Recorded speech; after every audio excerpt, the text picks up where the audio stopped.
and 2 for 3 at the end of the second over of the morning. So all very sedate this morning. 202. Look, that's a bit like Strictly Come Dancing there.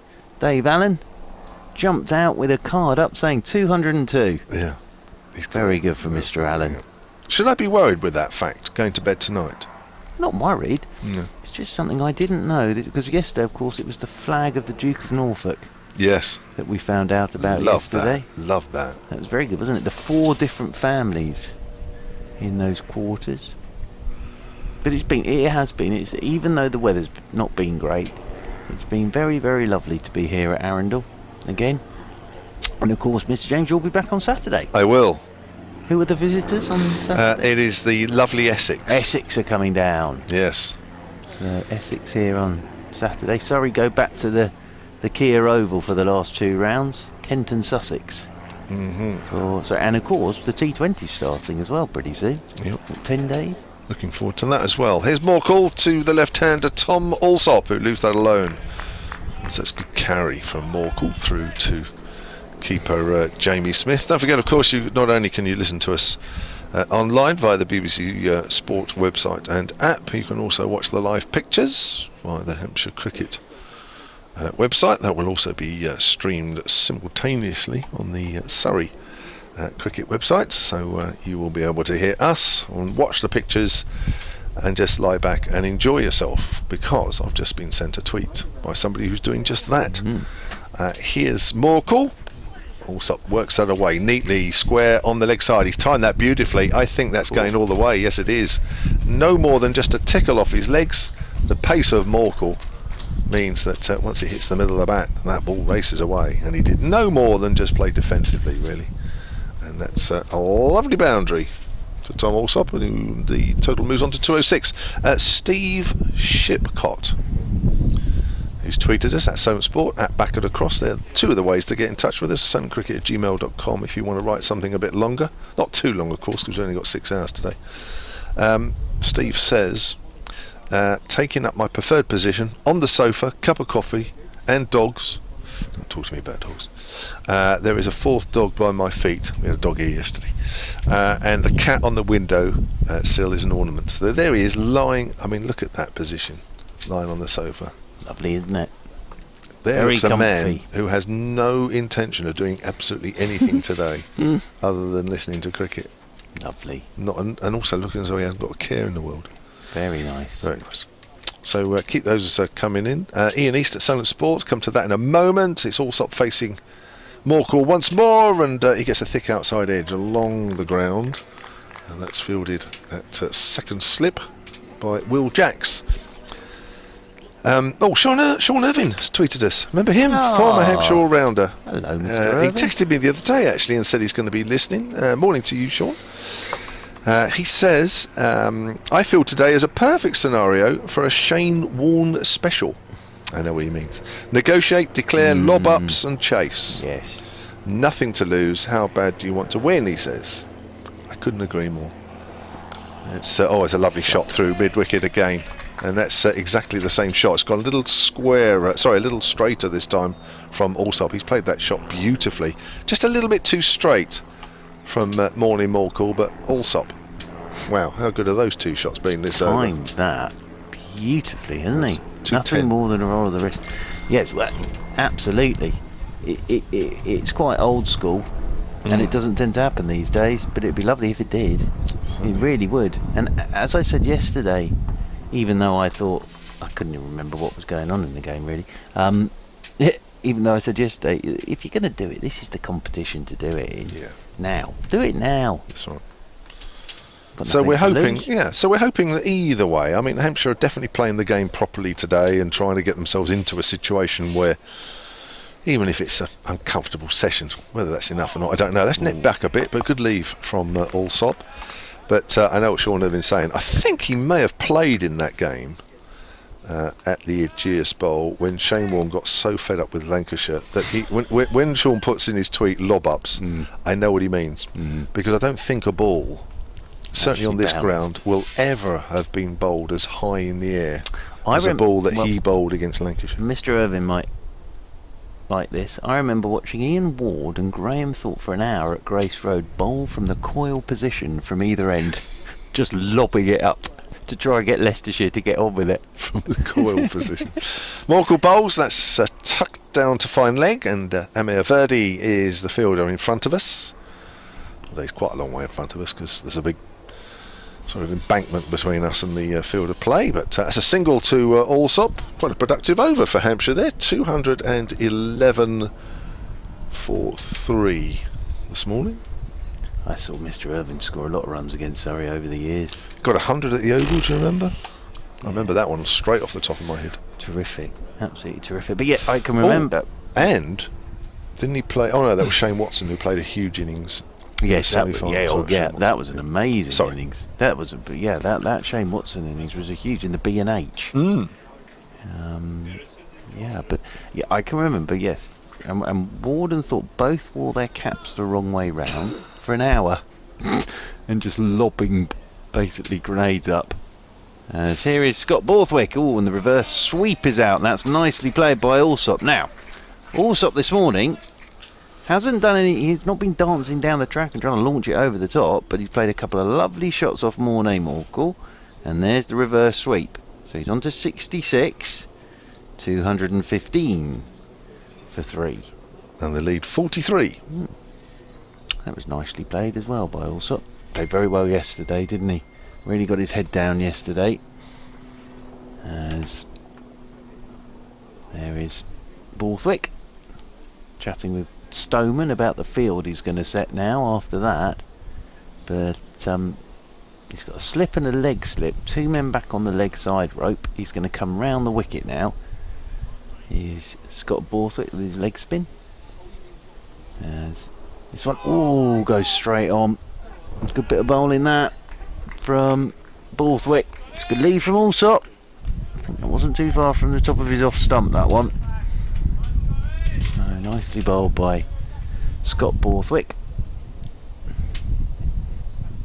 Comes in once again to the left-handed Allsop, and he'll get a single. Just pushes this one down towards Jason Roy. One more to the total. Allsop moves on to 67, 216 for 3.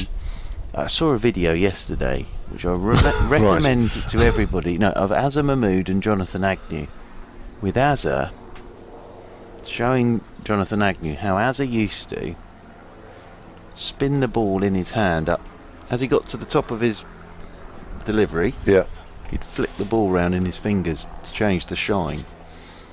Never knew this. Ooh. So he'd have the shiny side. Let's say you'd have the shiny side on the left hand side, as tucking this one into the leg side goes Kane off Borthwick, and there's no run. And as he got to the top, he could spin it in his fingers and turn the shine round. He said he learnt it. It was when he was playing club cricket in Pakistan. There was an old bloke, and he said he'd worked out that the shiny side was going to bowl with the in-swinger. And then all of a sudden it went the other way. As Borthwick is in and forward goes the right-handed Kane, pushes this one into the leg side, and there's no run. And he asked this old boy how he did it, and he showed him. And as are on this video, he's showing Jonathan Agnew how he used to just as he got to the top, just spin the ball in his fingers so the shine was on the other side. Extraordinary. I recommend having a look at that. It's on the BBC Sport Twitter feed. This is a great shot from Kane. It's a full toss, but the clever thing with that is he hasn't tried to hit it too hard. He's just checked it straight over the leg side and away for 4. So Kane's first boundary. He'll move on to 7. 220 now for 3. And Allsop on 67. Nicely put away by Kane. So a nice positive start from Hampshire this morning. 22 in the first 17 minutes. I love watching Azza bowl. I used to think that he made bowling 6 different balls look the easiest thing in the world. I think it's raining. Oh, no, is it? Am I right, or am I seeing things? Oh no, you're right, it is. It's raining. All of a sudden we've got a shower. It has actually got quite gloomy as well from nowhere. So yes, we have a bit of rain, a bit of moisture. He used to make bowling look, his action and just how he bowled different balls. I used to think, gosh, how easy does he make that look? And yet other bowlers trying to bowl different types of balls look all he sorts of awkward and I've been lucky enough over the years to sit with Azza quite a bit, and I've actually been doing a bit of work with him over the last few weeks, because now obviously he's doing his stuff on TMS. He is a fascinating bloke to talk to about cricket and bowling. Unbelievable. We're coming off. Yeah, I'm not surprised. That could put paid to any ideas today, couldn't it? It's now raining. Oh dear. What a shame. The real shame that Hampshire were actually in a nice little groove there, weren't they? They got the ball. They sort of working the ball into the gaps. It all seemed quite easy. The momentum was with them, and yeah, this is not great. Not great for the game, and not great for this little partnership, which Hampshire would have been happy running along at this rate. So the players are off with the score on 220 for 3. Quite how long they're going to be off, I don't know. The umpires are staying out in the middle. Mr. James, yes. would so let's say we're off for half an hour, 45 minutes. Would there be any thought from Hampshire now of declaring, with what's their lead at the moment, 40 odd? 48. And then just bowling at Surrey and hoping to God, with these conditions, that Holland can get what he got in the first innings, and that Mason Crane bowls beautifully, and then they have a little chase tonight? Why would you declare? To try and I win know the you've game. just put the... Well, I mean, if this is half an hour, 45 minutes, then you are in a situation where you need to engineer something. But what I'm saying is, in these conditions now, it might be better than blue sky and sun out. And I'm just thinking of this Surrey batting at the moment. It is a bit low on confidence. And if you knocked a couple over early... Well, I don't know what you do with a 48-run lead. That's nothing. I mean, I'll be honest with you. I would say, depending on the length of the break, I would say you're more likely for something to be agreed. Hampshire score the runs they need in the first innings. Forfeit, Surrey chase. Surrey chase. Yeah, I suppose that could happen. I'm just thinking of another option, really. Another option would be knock it on the head now. Surrey, as I say, confidence-wise batting, it's down at the moment. You've knocked them over in the first innings for whatever. What was it? 100 and... I know the conditions were a little different, but didn't even get to 200. 160 odd, was it? 162? Leader 47 already. Another option. Depends how long we're off for, I suppose, as well, doesn't it? Fingers crossed we're not off for too long. 10 to 15 minutes and it's not the end of the world, changes. But half an hour plus, then it starts to get a bit... I think we'll take a break, because that was quite hard work, that, for 20 minutes, wasn't it? I enjoyed it. Yeah, I enjoyed it. Nice shots. But I'm not enjoying seeing rain again. No, well, actually, it's quite heavy at the moment as well. So we'll take a break, and we will be back, of course, as soon as there's more play. So follow our Twitter site at Solent Sports, at Back and Across. He'll keep you updated as well on the Twitter feed. And of course, if you're watching via the live stream, then both Surrey and Hampshire will be sending you information as well. So as and when, we'll be back with you.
So obviously not here. Is that a bit like Saturday in their own? So they feel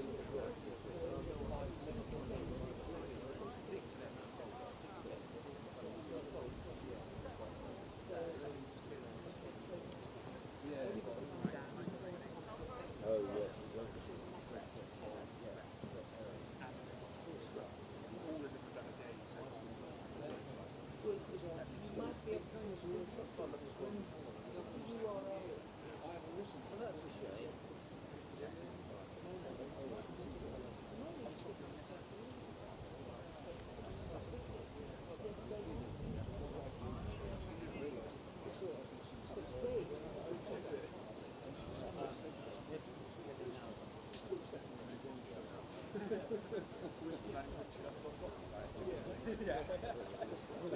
I'm not sure.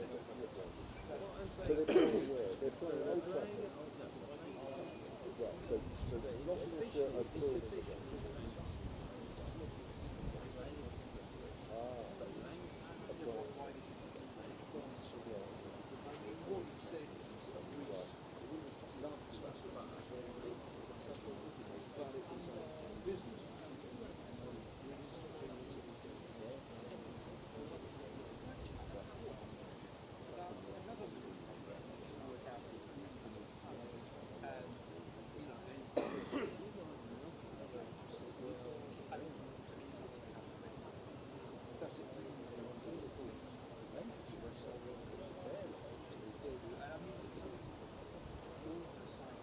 Scott Reed and Dave Baseball were commenting together like we were.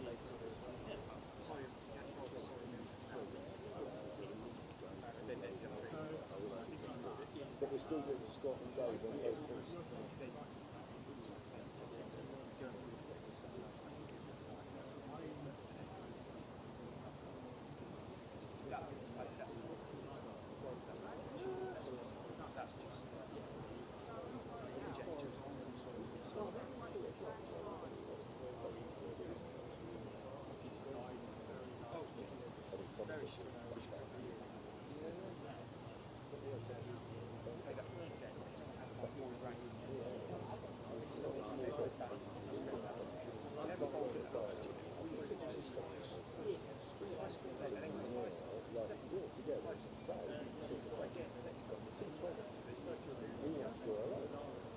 So they sit at the front, and he stepped back, he couldn't sit left, I was like this.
welcome back to Arundel, where we've had about an hour's break because of rain, more rain.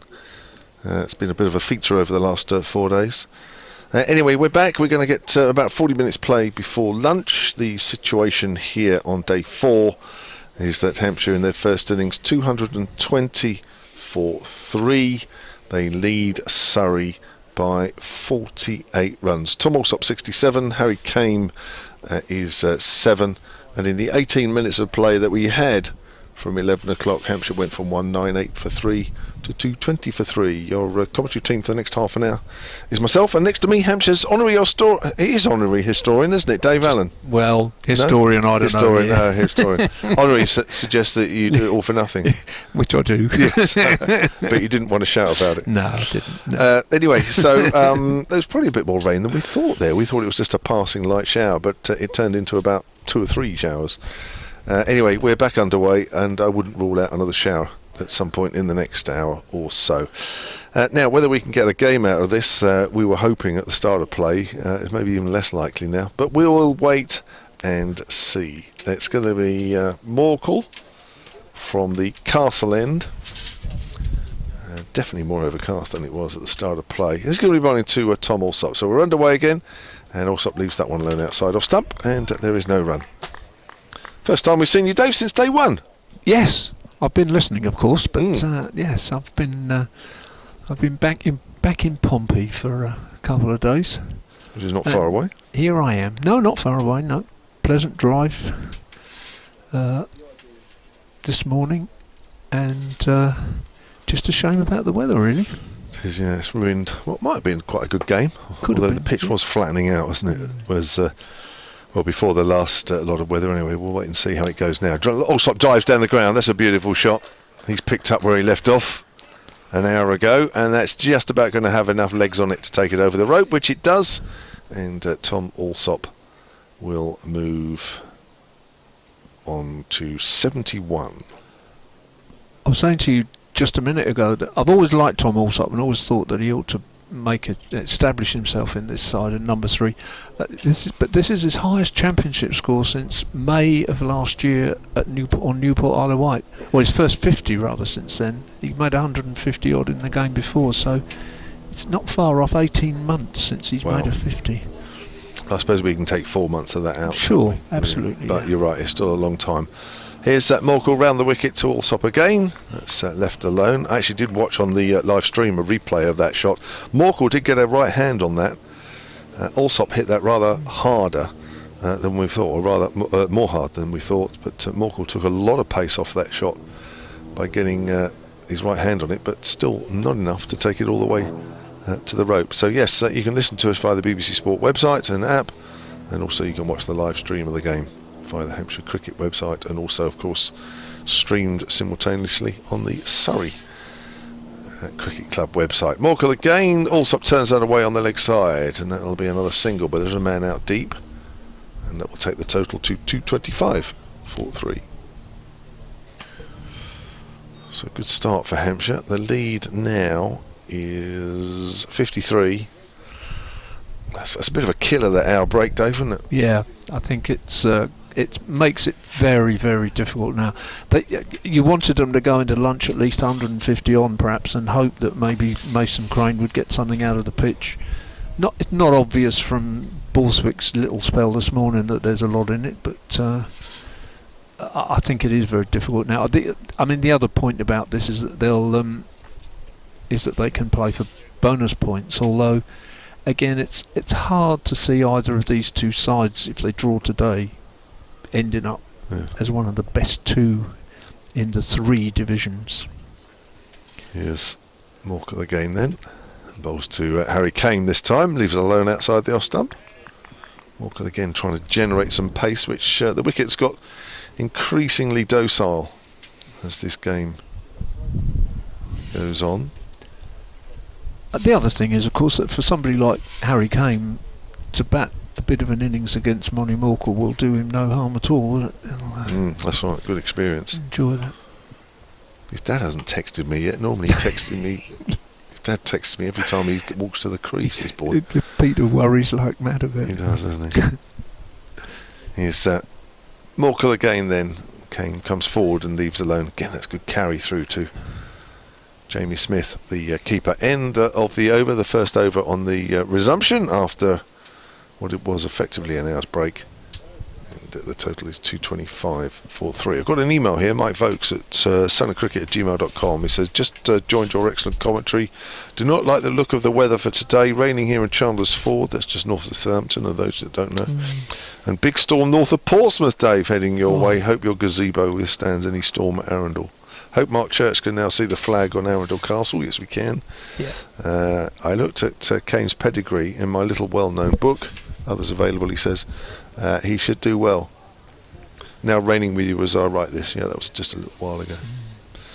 Well, I don't mind if the rain stays north of Portsmouth, but the garden did need it, but the garden's had it now, so it can go away. Yeah. Actually, Mike's just emailed again and said it looks fairly clear for a while now. Okay. So that's good. The forecast I saw last night suggested no rain at all along the south coast, but clearly they got that wrong. Yeah. They should give you a job, Kev. What, weather forecast? Do the weather, yeah. Couldn't do any worse. Well, it's going to be Borthwick again, bowling from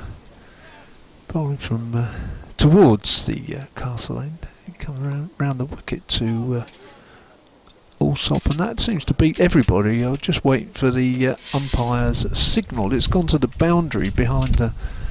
It's leg byes, okay. I think it just did bounce a bit, and we won't mind seeing a little bit of that. Borthwick bowling round the wicket to the left-handed Allsop. Yeah, we won't mind if there's a bit of bounce and carry for the leg spinner. That's for sure. Certainly not. And he's a very similar. Has one very similar career statistic to Mason Crane, which is that they're both at the moment one test wonder leg spinners. Although he got some wickets, didn't he? He got about 4 wickets, I think, in his one test. He's in again. Bowled to Allsop. That's fairly flat and leg side-ish, and Allsop is able to work it away to mid-wicket. They have a look for a second, but settle for 1. So right-handed Harry Kane. I don't know whether Mike was probably referring to Harry Kane's ancestors, who are the Robbins family of Middlesex, including Walter, who I guess you will have met. Yes, oh yes. Yeah. And he was a leggy, wasn't he? I think he was. I think he was. Right. And there's also Charles, who didn't play as much, but Peter Kane, Harry's dad, played Hampshire second 11 cricket. Borthwick back over the wicket and came onto the back foot and just plays that quite nicely round the corner. And again they have a look for a second. It went to sort of short, long leg, but the man running in from a much squarer positioned out on the boundary stops the second. So we've had 2 singles. I'm trying to remember to do Mark Church's scoring here because of the story with whether we can or can't see. Well, we can't see the scoreboard. 231 I've got. 231 is what I've got. It's within that vicinity, isn't it? Borthwick bowls, it's full toss, which Allsop hits at, but it's parried and then thrown at the stumps at the bowler's end. But Allsop is comfortably in, so it's 1 more, 232 for 3. Which means they are 60 ahead with 69 overs left, but you've got to take 2 off for change of innings, so 60 ahead, 67 left. I don't know how many they'll give themselves to try and bowl Surrey out, but they're not going to get more than about 40, I wouldn't think. Borthwick bowled, that's again quite flat now outside the stump. Kane just backs away and tries to play it sensibly backward of square on the offside. There's no third man there, there's a point, so he tried to just get an angle on it, but did not make contact, and it didn't bounce much, that one. It's Borthwick again. Comes in, bowls, and Kane just moving forward on his feet quite nicely, pushes that out to mid-wicket. They take a single. Harry Kane, I think he's apologising to the umpire, or the umpire may have already reprimanded him for running his single up the pitch, And he apologises immediately. Very pleasant young man, Harry came. I can imagine that he was very apologetic about that. But he gets another single, so we think the score would be 233 for 3. God, we're doing well, Kev. So that's a lead of 61. Considering neither of us have got A star in A-level maths, unlike yesterday. Yes. I was impressed to hear that about Emily. I thought, goodness me. Certainly comes in handy at the moment. Yes, not quite what's going to happen between now and next week as regards whether we can see the scoreboard we can't see it at all, so even if it's half, I don't know. I get the feeling that we're not going to move. Here's Moorcourt came pushing forward to a good length delivery out in the covers. Verdi's in enthusiastically.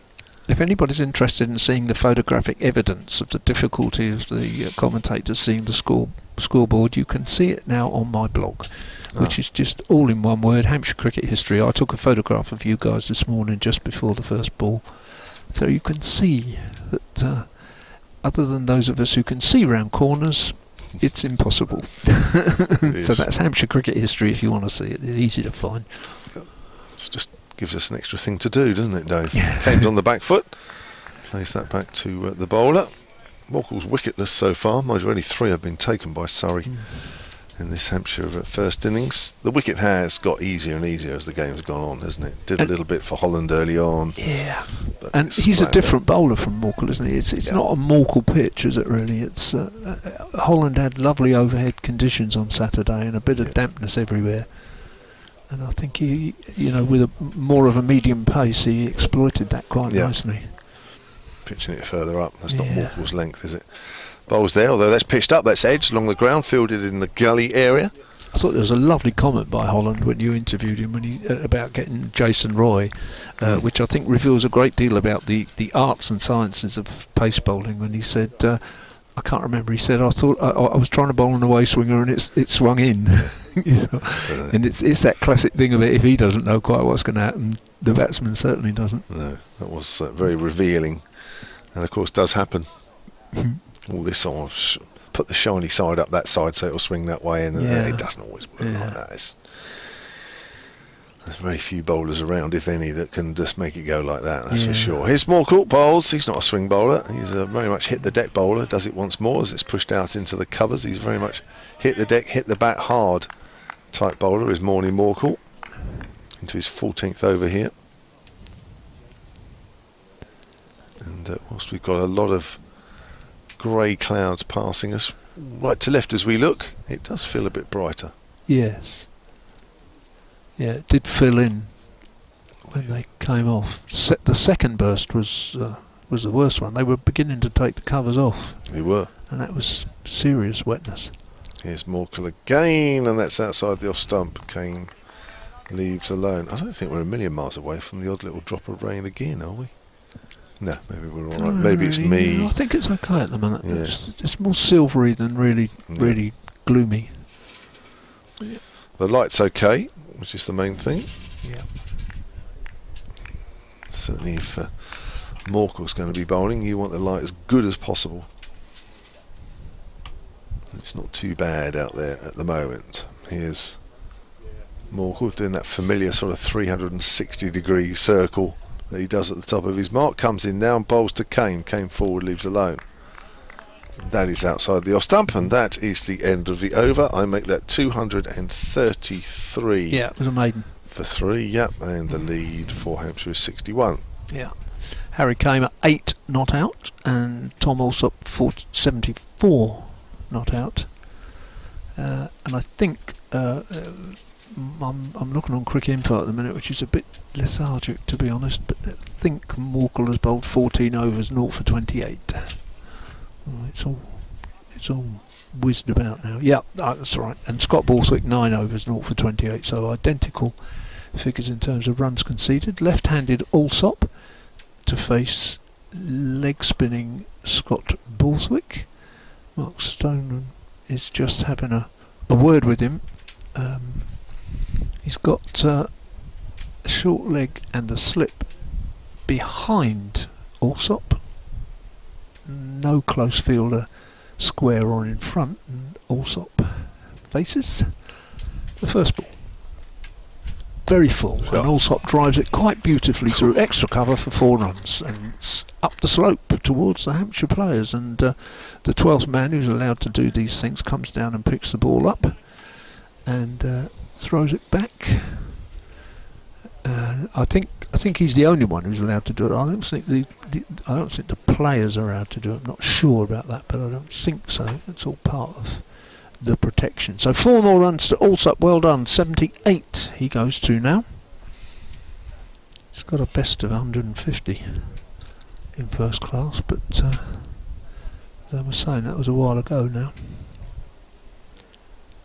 And easily his best score of this season, 21, 27, 4, 13 so far, at which point he changed the number on his back, which is an odd one, but I've got a little story about it. Borthwick bowls, that's quite flat, and Allsop hits out in the same area. He doesn't quite time it the same, and Verdi's running round the boundary to pick it up, and they're coming back for a well-run third. Harry came encouraging him to go, and that will take Allsop into the 80s. What happened was that Tom Allsop emailed me in the winter to ask if anybody had ever had the number 1 on their back. He always wore 9.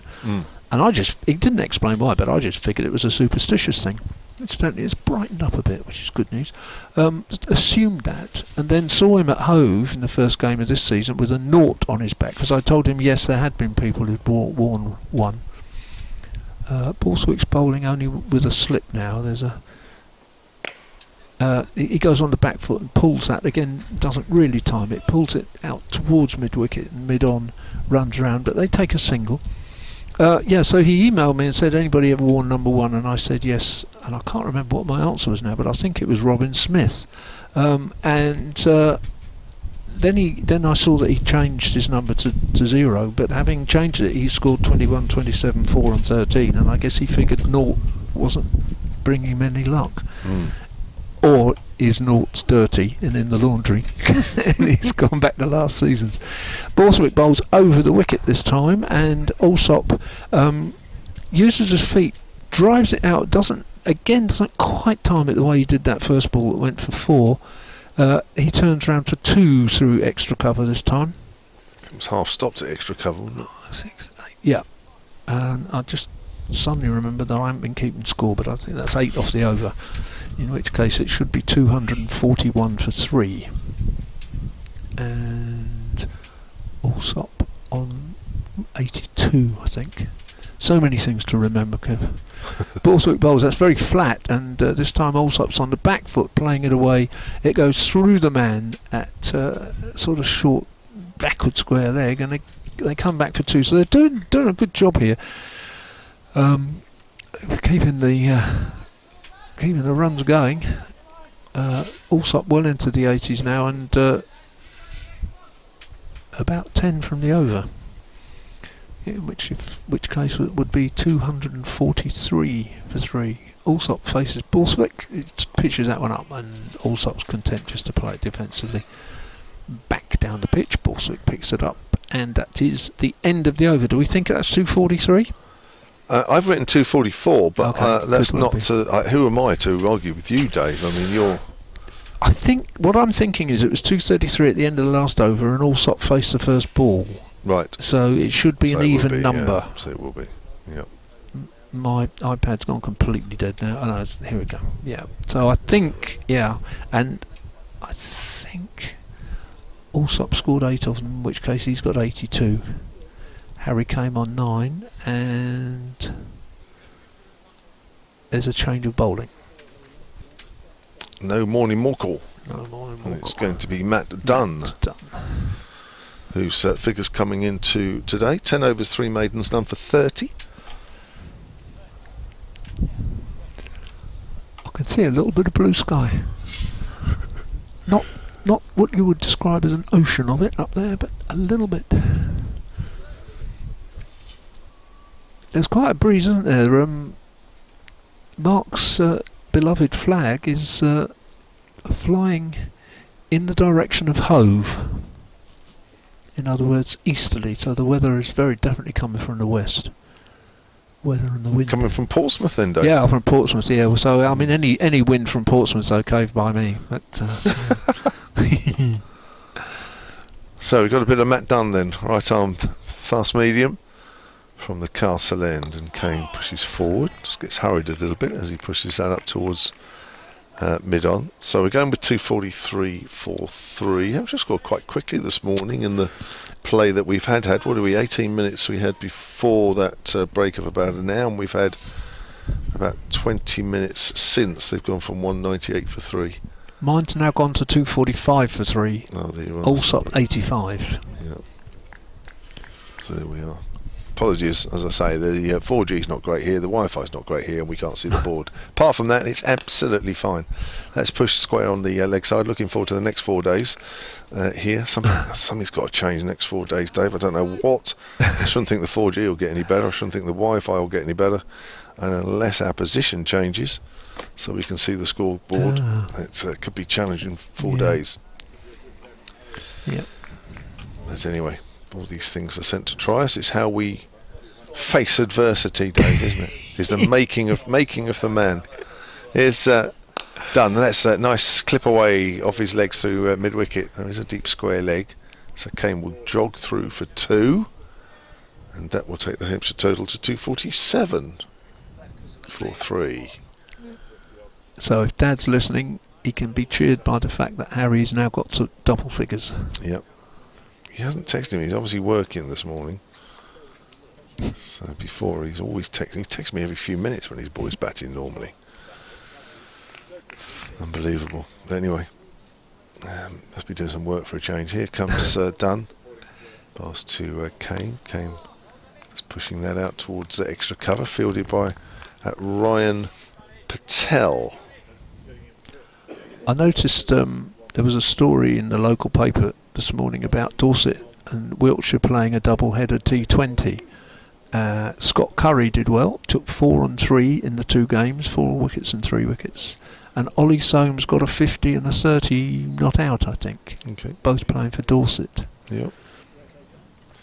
It's done again. It's pushed it towards Gully, fielded by Will Jacks. Yeah, both, Soames on the Hampshire books, and Scott Curry, I think, has got a rookie contract, what they call a rookie contract, doesn't he? Yeah. Well, he was on the edge of selection, wasn't he? Is it? That's right, isn't he? He was in the squad. Or Curry? Yeah. I think first couple of games, I think he might have been. I think he might have been in the squad for this one, actually.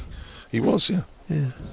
Here's done again, down the leg side, taken by Jamie Smith. End of the over, 2:47 for 3 Hampshire. The lead is 75. Allsop has 85, and Kane has 12. Yep.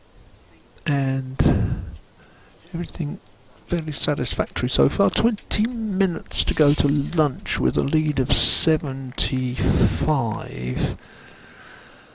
So it's going to be about 100 at lunch, which is not enough to put Surrey under any pressure, really.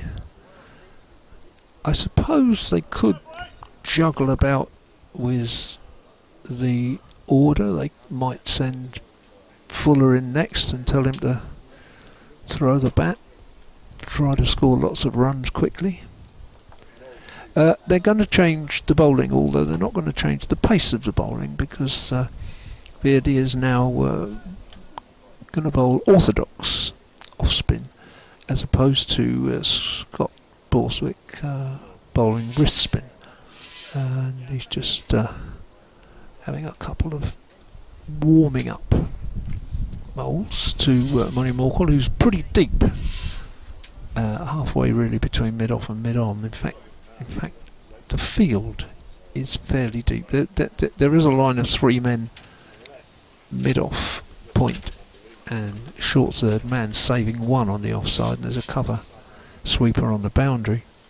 2 men out deep on the leg side, and Tom Allsop is facing the off spinner. That's through and through Allsop. Yeah, just because Vida will like bowling to Allsop. He will enjoy turning the ball away from the left-hander, and I guess that's what happened there. He's got a slip. The wind blowing very fiercely, which is always a bit worrying because it might bring with it some rain. That's rather more on middle stump, and Tom Alsop is able to sweep that fairly fine on the leg side and run back for two. They're running very quickly, these two. I guess that would be part of the strategy if they're going to manage to set any kind of target. 2 runs to Alsop, who is approaching the 90s. Here's Birdie, a little hop, and then bowls that short, and he's Alsop has been very slow in walking off there, but I'm afraid what he's done is to try and cut it away on the offside. He's got an edge and it's been taken at slip. I was just a bit confused by Alsop's unwillingness to walk, but I don't think he was unwilling. I think he was just very frustrated with himself, knowing that he's approaching 100. So the change of bowling has worked for Surrey. They've got a 4th wicket, and Alsop has gone, I think, for 87, caught at slip. 85. Okay. Is that right? I don't know. Well, I on my tablet, he's got 85, and he just hit 2 in that from the previous ball. He's getting good applause from his teammates, and he just acknowledges that. But he was clearly very frustrated by that dismissal. Caught at slip, which might have been Borthwick, because I think he fields at slip, but I'm not sure because we haven't got that information up either. Actually, right, it was 87, sorry. Okay. Dave, sorry. It's just changed, actually. I was looking at the live feed for a minute. Is that Australian bad luck number? And it is Fuller. I called that, didn't I? You did. Yeah, which I think is a very clear expression of Hampshire's intent. With only quarter of an hour to go till lunch, but that's fairly irrelevant, really. I mean, there's one thing is certain, is that Surrey are not going to win this game. It's either going to be, and it's not going to be a tie either. It could well be abandoned. Looking at the sky at the moment, it's another one of those moments where it's raining again, Dave. Is it? Yeah. It looks really unpleasant. I suppose the only thing now is, if we get bad weather in the next quarter of an hour, they will just take an early lunch, and we probably won't lose any more overs. But I can't be sure that. I'm trying to make out the slip. I don't think it was Borthwick at slip, and I'm sorry that I can't tell you who it was, because I can see Borthwick something like. Well, he's at slip. Oh, of course, it's a right-hander, so maybe it was. We'll tell you as soon as we can. So Fuller will take strike. Stoneman is just organising the field. He's still got quite a few players out on both sides. Can't quite see round the boundary there. It looks like he is talking to a man at long off who we can't see. There's a cover sweeper, a long off, a long on, a mid wicket, and a sort of backward square leg, all on the boundaries. Really bowls to Fuller, and Fuller comes down and uses his feet, but drives nicely out to long off for a single to bring Harry Kame on strike. And with Kame on strike, he's bringing the long on into mid and the long off in. So I don't know whether that's just that they want to keep. It's a sort of tribute to Harry Kame, really. I think they want to keep him off strike because they fancy their chances of getting Fuller. Well, Hampshire won't mind because they want Fuller to lay back to ball. Really bowls very short, and he's Verdi's off on one of his dances. Harry Kame tried to play a reverse sweep there, and let's hope Dad's not listening, because I'm afraid he didn't hit it. It was quite a long way down the pitch, but Verdi struck again, and Harry Kame is out LBW for 12. A disappointing end to what was a decent enough little knock. I think he faced 45 balls. Played quite nicely, but he'll be sorry about that. I heard you describing Verdi's dances of delight with wickets yesterday, and he sort of did half a one there. I think it wasn't quite Imran Tahir standard, but obviously delighted. That's his third, isn't it? Fourth. It is his fourth. 2 in the over. Sorry, yeah. 4 for 73 by the look of it, which means that Lewis McManus will arrive as that rain has gone. There is blue sky here and there. The grey clouds have gone on their way to Hove. I don't know whether they've had any rain there, because this weather ought to be going down there. It's only about 20 miles, I think, perhaps even less than that actually. There are bits of blue sky up there now, and silver clouds. Lewis McManus will take a guard. One slip. There's a forward short leg in now. Surrey suddenly thinking that they can put the block on Hampshire here by taking wickets, which always helps. He's got a mid-wicket and a cover in saving one now, and long on and long off are in quite close as well. This is the last ball of a fairly long over with 2 wickets in it. Really comes in and bowls fairly flat, push through. He looks excited, but McManus plays a perfectly decent defensive shot there, and the score. Actually, I'm pretty sure the fourth wicket fell at 249, so what we missed there was a second batting bonus point for Hampshire. 250 for 5, I think. It is now, yeah. Yeah. So 2 batting points, and the Surrey sub, well, he's not a sub, but the Surrey 12th man runs on to collect whatever he collects. And it's Thanks, Dave. Time for me to go. It is, yeah. Bye-bye. Got a bit of an early lunch. Dave will be back later on this afternoon. This weather sort of changes by the minute, really. All of a sudden it's got very bright, which is very welcome indeed. Thank you, Dave. Here's Matt Dunn from the Castle End, and bowls to Fuller. Fuller gets wrapped on the pad. That looks close, and that's LBW as well. Stuck on the crease was James Fuller, and he goes for one. A flurry of wickets here just before the luncheon interval, and Hampshire have gone from 247 for 3 to 250 for 6. So if Hampshire were hoping to set some sort of total or something in which to put Surrey under a bit of pressure this afternoon, that hour break for rain and these flurry of wickets now, Mr. Church, I think, is just consigning this game to the drawn folder. It is. But I suppose if you're looking at bonus points and things, that's a second bowling point for Surrey, second batting point for Hampshire, and a first wicket of the summer for Matthew Dunn as well. So that'll do him good. Oh, yeah. Nicely done from him. And the hero of with the ball, Mr. Holland, is making his way out there for Hampshire.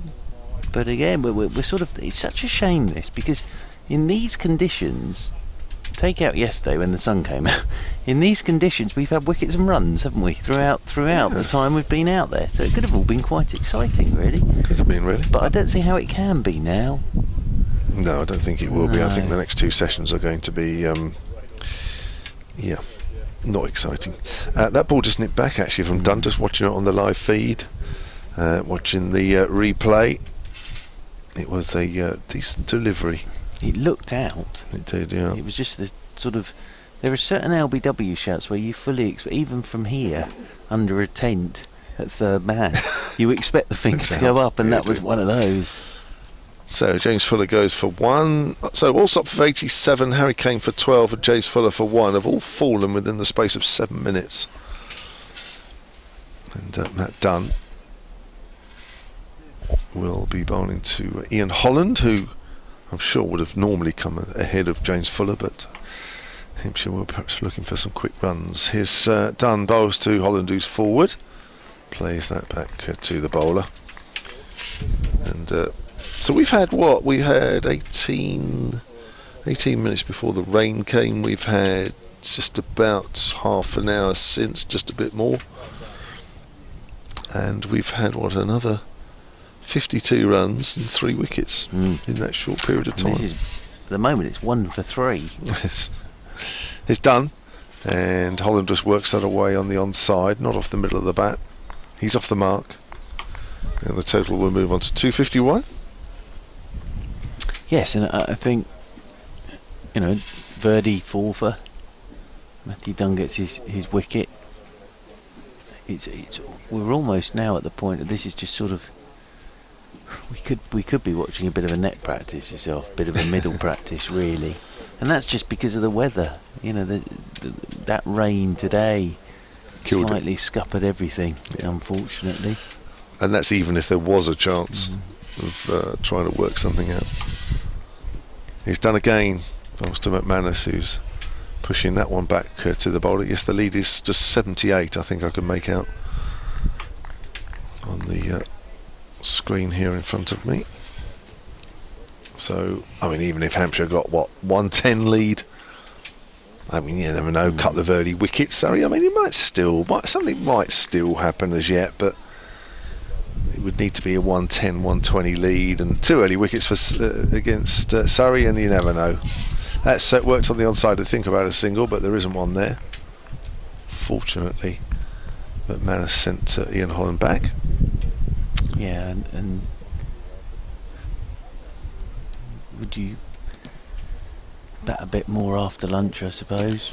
Oh yeah, no, I think keep having a bat. Hampshire are committed to batting, that's for sure. What you do now is you try and eke out as many runs as you can. As I say, maybe get 110, 120 lead. You've got to remember that when Surrey go into bat for a second time, they are 120 runs behind the game, assuming that's the situation we get to. So there is some pressure there, and that's without setting up a game. That's pushed out square on the offside end of the over. So there is some pressure there for the openers and for the top order batsmen to make sure they don't muck that up and lose 2 or 3 early wickets. Otherwise, you are in for an uncomfortable afternoon. Absolutely, and you look at Surrey's batting this season, and they are a little short of runs, and they are a little short of confidence, sort of as a group. So, yes, if a couple went early, then there would be some hard work to be done by Surrey this afternoon. That's right. What we've got to hope is we don't get any more rain, though. No. But, I don't even think that shower this morning anyone was really expecting. No, we weren't. But the clouds are moving quite quick, aren't they? It sort of came out of nowhere. So, it's going to be Holland on strike here to Amar Verdi, who's picked up 4 wickets so far in this innings, this Hampshire innings. So Verdi sits on a 5-er and comes over the wicket to Holland, and Holland is turning him down through the leg side. Now Borthwick's going to go after this because it's Morkel as well. Borthwick's great effort to get there from Scott Borthwick, but it's over the boundary rope and away for 4 runs. The first boundary for Holland, and that takes Hampshire on to 255 for 6, and Holland moves on to 5. Would that have been an exaggeration to say that Borthwick was running probably 10 times quicker than Morkel? Well, it looked like it. I'm not surprised if Mr. Morkel is a little stiff, No. having not bowled in anger since the end of last season. 10 overs yesterday, 3 overs I think it was today.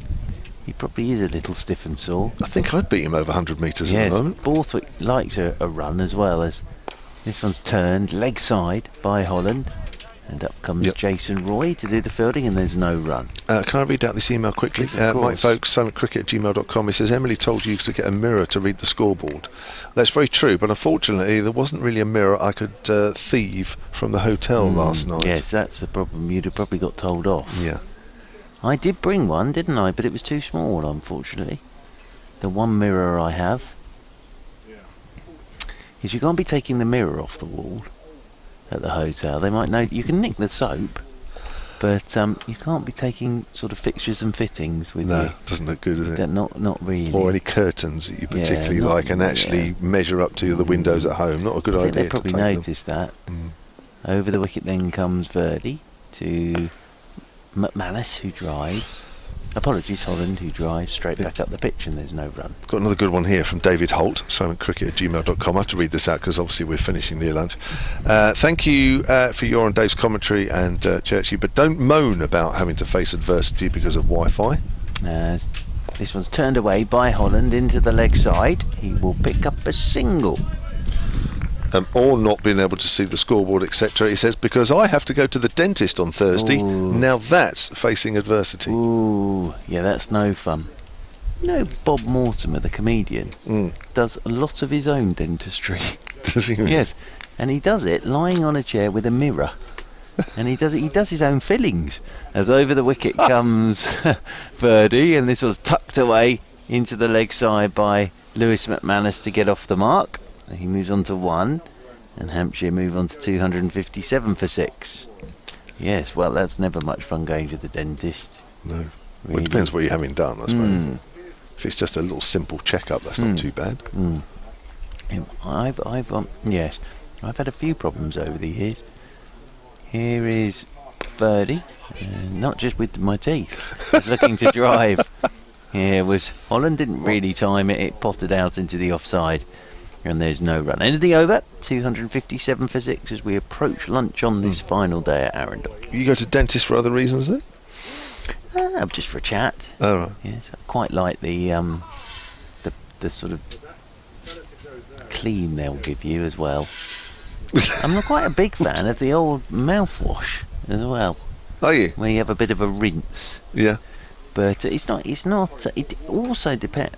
One of my dentists used to have Radio 2 on, and I like Radio 2, whereas another one of the dentists I've been to sort of had, it was quite country and western style music, which I do like, but when you're having your teeth drilled. Here's done, and Holland cuts that away, gets a bottom edge. Sorry, it was McManus. It very nearly went onto his stumps, although the ball just ricochets out on the leg side and they pick up a single. What you want to start worrying about is when he drills to the beat of the music. Well, the only reason I mentioned the country and western stuff is that a lot of those songs are about, you know, I left my love in a farmyard somewhere, and what is the score, by the way, because I've got to do an update very quickly. 258 for 6. Thank you. Right, go on. Keep going. Done. It's in. Oh, balls! Oh, that's another one. Holland with one that nips back. I think he's probably got a little inside edge on that. And Holland looks back to see his off stump out the ground, and I think that will be lunch. And that, Kevin James, for your update, will be 258 for 7. Thank you very much. Dear, what a bit of a collapse. 247 for 3 to 258 for 7. I make that 1, 2, 3, 4 for 11. Yes. Oh dear. That's not ideal. So the lead for Hampshire is... That's another thing I've got to work out because I cannot see anything on my computer at the moment. 86. 86, thank you very much. Good job you're here. Well, I'm useful for some things. But yeah, well bowled Matthew Dunn. A couple of wickets for him. A couple for Verdi. And all of a sudden, 249 for 3 is 258 for 7. Well, let's be honest. In the overall context of the game, it's probably not going to affect in terms of a positive result, but even so. Scuppered Hampshire's chances of giving themselves half a chance of winning this game. Absolutely. So lunch, and Ian Holland bowled a couple of wickets there for Matt Dunn. Shall we say bye-bye? I'll keep talking up until the news report. Yes, although just very quickly, yes. So while you're having your teeth drilled, oh yes, and there's a country and western song talking about the pain of your love leaving you while you're on your horse, it's not what you want to be hearing, JMO. Just Brilliant. adds to the pain and misery. Worth the wait. Thank you very much. Cheerio. So we had 4 wickets in that session, and a session which was cut short by an hour due to rain. So in the small pockets of play that we've had in this game, it certainly moved rapidly forward, even when the wicket appears to be being fairly docile. Only Sam North East and Tom Alsop yesterday batted with really any authority, and otherwise the bowlers have been on top. So that update for Solent listeners on all frequencies coming up shortly, and then we will take a break of 40 minutes and we will be back with more live action from 20 to 2. Matt Dunn with a couple of wickets, Amar Verdi with a couple of wickets as well. Let's most of the Hampshire playing staff are here, by the way.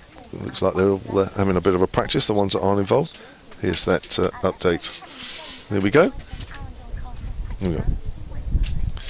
Well, we had about an hour's play this morning. We had more rain this morning. Hampshire went from 198 for 3 to 258 for 7 at lunch. They lost 4 wickets for 11 leading up to the break, and the lead of 86. And remember, we're only in the first innings here because of all the rain we've had. Probably means that this game is more than likely going to end in a draw. When play resumes at 20 to 2, we'll have live commentary via the BBC Sport website and app.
Welcome back to Arundel Castle Cricket Ground in West Sussex for the afternoon session on day 4 of this nearly Bob Willis Trophy match between Hampshire and Surrey. Hampshire 258 for 7 at lunch, lead by just 86, and we are only talking on the first innings.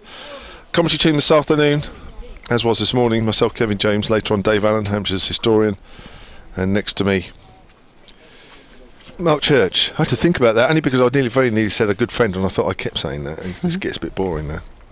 It's very good to see you, Mr. James. You've had a terrific lunchtime.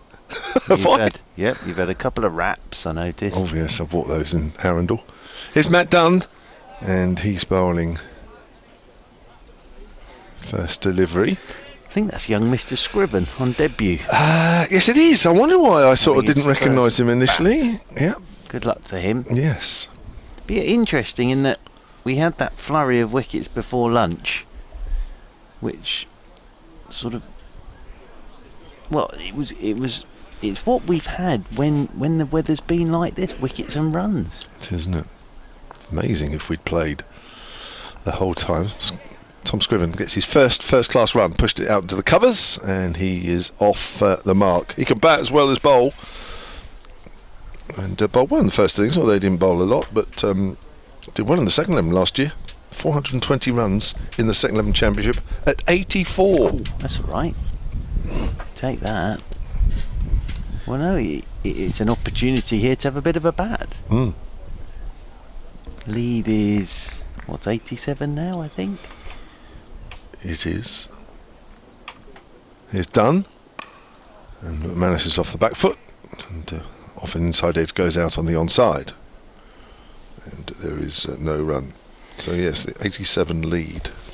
We were saying, I think we said it before lunch, and I think we were talking a bit during lunch, that if Hampshire do get 110, 120 in the lead, you might think, well, that's nothing. It isn't anything, of course it isn't. But if Surrey were to lose a couple of early wickets in their second innings, all of a sudden they're batting for the best part of the rest of the day, just trying to save the game. It's kept a little bit low. McManus digs that one out, plays it out towards the gully area, and that is the end of the over. That completes the over that wasn't completed before the break, because Ian Holland had been bowled during that over for 6. And and I said before lunch, this Surrey batting lineup are a little short of runs and a little short of confidence at the moment. So if Hampshire can put a bit of pressure on, and from a Surrey perspective, it'll be a case of, well, look, we've got a chance to have a bat here and get a bit of confidence up before going into the game on Saturday against Kent at the Oval. So we could still have a bit of tension, mainly of whether the gazebo's about to fall down from the way it's creaking in the wind there. To my left hand side, it's going to be Amar Verdi to get us started after lunch. Verdi 4 for 80 off 22 so far. He's coming over the wicket to Scriven, who drives, the right-handed Scriven, straight back up the pitch, and Verdi picks up the ball, and there's no run. Alsop went for 87, caught by Borthwick off Verdi, then came LBW to Verdi, looking to reverse sweep for 12. Fuller LBW to Dunn for 1. Verdi little skip, and over the wicket he comes to Scriven, and Scriven turns this one nicely, neatly out towards deep backward square. Scriven moves on to 2, and Hampshire move on to 260 for 7, and then Holland just before lunch bowled by Matthew Dunn in spectacular fashion with his off stump cartwheeling out the ground. As on to strike comes Lewis McManus. 2 for 35 now for Matthew Dunn as Verdi is in. Reverse sweep is out from McManus. That's nicely played, very nicely played by Lewis McManus. I think he picked it up on the full in the end and swept it away, reverse swept it away for our first boundary after lunch. The other thing, of course, to think about is bonus points. So I tend to forget about those at the moment, but 26 runs away now are Hampshire. No, 36, apologies. 36 runs away from a third batting point. Surrey a couple of wickets away from a third bowling point. As Verdi's in again, that's very quick, tucked away into the leg side by McManus, and there is no runners. It's a good tumbling stop by Gus Atkinson, diving away to his left hand side. So those bonus points will be in the back of the team's minds at the moment. As over the wicket he comes once again, Verdi, and McManus punches off the back foot straight out to extra cover. Was thinking about a single, but there was never one there, as the captain Mark Stoneman does the fielding. End of the over, and 264 for 7 Hampshire. Lead of 92. Yeah, because we're still only in the Hampshire first innings. Incredible, isn't it? I got a bit muddled up yesterday with that, thinking we were much further ahead in the game than we were. But we've lost so much of this game to the rain. Apologies, another delivery to come from Mamar Verdi. As McManus waits again. Over the wicket comes Verdi to him, and this one turned away by McManus, and this time he will get a single, and that will take him on to 7, and that will complete the over. And Hampshire 265 for 7. Dave, let's come this way, because I've got a tweet here earlier, which I won't read out on air, but we'll do it when you come back. It's amazing, having lost so much to the rain, it hasn't felt like a wet 4 days, has it? No, it hasn't. Some games feel wet. Yes, it's just felt a very stop-start affair. It really has. It's done, bowls, and that's cut away, and that's a good diving stop at point. McManus on strike once more. Dave doesn't know the answer to that. Mike Martin, who tweeted earlier, I can mention it now then. At Senate Sport, he said, I've just checked my favourite Hampshire versus Surrey match in 1986, but JMO didn't play. I thought he did, but does Dave know the very rare occurrence in that match? I don't know if Churchy knows. Ooh. That's one thing to have a think about. Mike, we're on that one. He's done again, and that's turned away on the leg side by McManus. Runs the first one quickly. Fielder comes in off the deep square leg boundary. It's quite a long way away out there, but keeps that down to a single. What's that, 266? 266. 94 the lead. I think it's pretty obvious Hampshire are just trying to score without being silly. Some quickish runs, and as I say, I reckon they'd be happy with a lead of about 120, and that will put Surrey under a little bit of pressure initially at least. They'll still have to bat most of the afternoon, won't they, to knock those runs off, and also of course make sure that they don't get bowled out and only have a little lead as Scriven pushes forward back to the bowler. Interesting to see young Tom Scriven bat here. Bowled well, as I say, in the first innings. Got the wicket of Jamie Smith. Good little away swinger, wasn't it? Well, it's a bit more than a little of a away swinger, but it was a perfect delivery. Edge through to the keeper. Looks as though he's put on about a quarter of a yard since we last saw him 2 years ago. Be interesting to see how he bats. He didn't actually bat in that T20 game.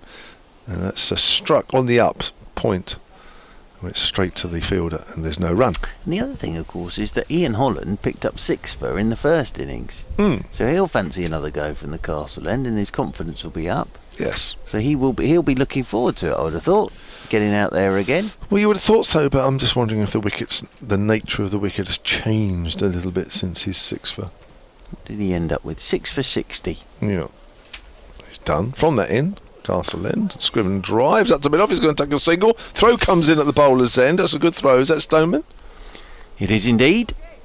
He's busy. Yes, I must admit, I thought if he picks that up cleanly, this is a good contest. But Scriven was very quick. I have to say, as soon as he hit it, he went lightly to Stoneman's left. But even so, it's a good bit of cricket, that. Like that.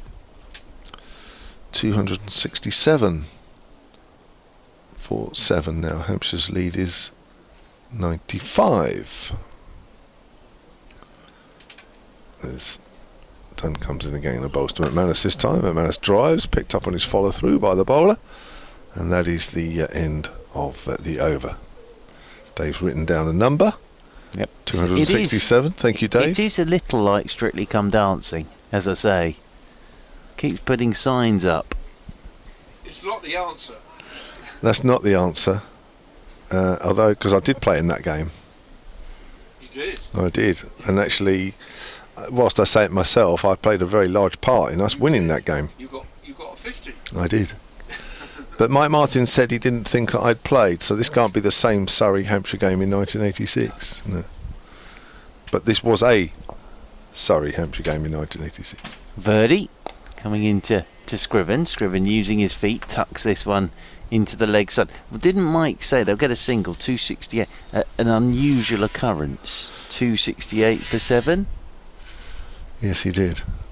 A rare occurrence in that game. What would be a rare occurrence? Over the wicket comes Verdi. Tosses this up. Slog sweep in the air. This will be 5 for Verdi because McManus has slog swept that straight down Jason Roy's throat at deep mid wicket, and Amar Verdi has a 5th wicket. So 5 for Amar Verdi, and Lewis McManus goes for 8, trying to get on with it, and slog swept it straight down Jason Roy's throat. But well bowled Amar Verdi. A 5 for him, and Hampshire a 268 for 8. But yes, Lewis McManus trying to get on with it. Slog sweep straight up in the air, and Jason Roy didn't have to move at deep mid wicket. But that's 5 wickets for Amar Verdi, and 8 down now. Hampshire at 268 for 8. I have him down as 8. I have him down as 8 as well. And the lead is 96. So 2 more wickets for Hampshire to eke out as many runs as they can. Try and put Surrey under a little bit of pressure. And then that will be the end of the game. Thank you very much, Alex, who went and did me the meal deal during lunch. So I got me old smoked ham and mustard, packet of salt and vinegar crisps, and a bottle of fizzy water. But yeah, Amar Verdi now 5 for 87, I think that is, for Amar Verdi, and 268 for 8. Hampshire. Scriven will be on strike because they did cross as that ball was in the air. But I suppose in a way for Hampshire they get a bit more time to have a bowl at Surrey if they get bowled out here. Could always declare, but I think probably try and get yourselves up towards the final batting point. Apologies, they didn't cross. I think that's Mason Crane out there now, who's joined Scriven. Yep. Out there in the middle. Mason Crane on strike. I think we'll be seeing him doing a lot of bowling from this park end this afternoon, as in comes Verdi. Had a 50% chance. As forward goes Crane. And turns this one into the leg side, and Will Jacks does the fielding. An unusual occurrence. I'm trying to think of what an unusual occurrence would be. Sure, it's one of those that if you don't know, it's very difficult to know. As over the wicket once again comes Verdi, and Crane turns this one down towards short fine leg. Gus Atkinson does the fielding, and there's no run. I think I've just looked it up. Well, I have just looked it up. It's the 4th time that Verdi has taken 5 wickets in a first-class game. He's started all right in this Bob Willis Trophy again. As over the wicket he comes once more, and Crane plays this one off the back foot out into the offside, rolls out there towards extra cover, and there's no run. Well, useful again, Verdi getting a lot of overs. Very fine young off spinner this one. Little skip, and then over the wicket he comes. Gives us a bit more air, and Crane is forward, and that's rolling away into the leg side, but a successful over for Amar Verdi. Lewis McManus the man to go for 8, and it is 268 for 8. Dave is like Bruno Toglioni, isn't he, at the moment, with his cards with numbers on? Yeah, he's doing a sterling job. Just appears from round the tent with a number. He's got the most amazing handwriting, Dave, as well. So neat. Very clear. Yeah, it is. It's almost calligraphy, isn't it? Italic, his handwriting. Yeah. Very, very... Almost calligraphy. Very artistic. Well, he is an artist, isn't he? Yeah. Almost calligraphy. Yeah. Is that a phrase? It was a fantastic film in the late 80s. Is it? It's done. And Scriven's on the back foot. Tries to find the gap on the offside. Can't. Fielded by Patel. Almost calligraphy. Is that actually the name of a film? No. Like, but Dave has got... Well, he's an artist anyway, isn't he? Yeah. But he has got the most artistic handwriting. Really has. It's so neat and very, very fun. Very good handwriting, Dave Allen. Done again, and Scriven pushing forward towards extra cover of Patel again. It's the sort of writing that says, I'm a very important man. Well, actually, no, it doesn't say that. It says, I know what I'm writing. I would say it's the handwriting of someone who's very cultured. Yes. And very organised. That's how I describe I it. wonder if he took a picture of it and sent it off to somebody who specialises in trying to find people's personality from handwriting. If they would come back and they would be spot on. Scriven works that to mid-wicket. Are there people who do that? They do. Don't they work that out? I'm sure there are people that work out. Great job, that, isn't it? Yeah. They look at the handwriting and say, right, well, this guy's committed 10 murders in the last 9 months, sort of thing. Do they do that sort of thing? I don't know. The power of the pen. They do say the pen is mightier than the sword. Oh, Jamo's looking it up now. We'll have a look. Done again. Scriven drives on the up, finds point. He's finding the fielders at the moment, is Mr. Scriven. Yeah, he's got a nice flourish with his batting, though, hasn't he? High gone. back lift and nice driving. Always good to see a young player for the first time. Yeah. Mike sent the answer to his unusual occurrence. Oh. I wouldn't have got this. I really wouldn't have got this. It is an unusual occurrence. He's done again to Scriven. Scriven gets another good delivery, and it's played out to Patel at extra cover once more. Shall I give the answer? Yes. The answer is Trevor Jesty and Monty Lynch both got a pair inside an hour. Surrey 144 all out and 64 all out, and Hampshire won by an innings and 200 runs. So with two batsmen getting a pair. Was that at Basingstoke? Inside the hour. That game might have been at Basingstoke, I think. I seem to remember that. That didn't go well. And then I think they played an extra game on the third day because there were so many sponsors, and they had a full set of sponsors. And they asked Surrey to stay on and play a one-day game on the third day because was there, and I think they sort of paid Surrey a bit to stay. I'm sure that was the game. Well, that was a bit like the first ever sort of one-day international, wasn't it? As in over the wicket comes Verdi, continuing, and Crane's off the mark, turning this one into the leg side. Jason Roy is quickly up to do the fielding. Very athletic bit of work that from Jason Roy. Mason Crane moves on to one. 269 for 8. It was an England tour to Australia in the late 70s, and it rained and rained and rained. They didn't play any of the test match, but then on the last day they played a limited overs game. It wasn't official, and that was sort of where a one-day international cricket started, as this is cut away nicely by Scriven.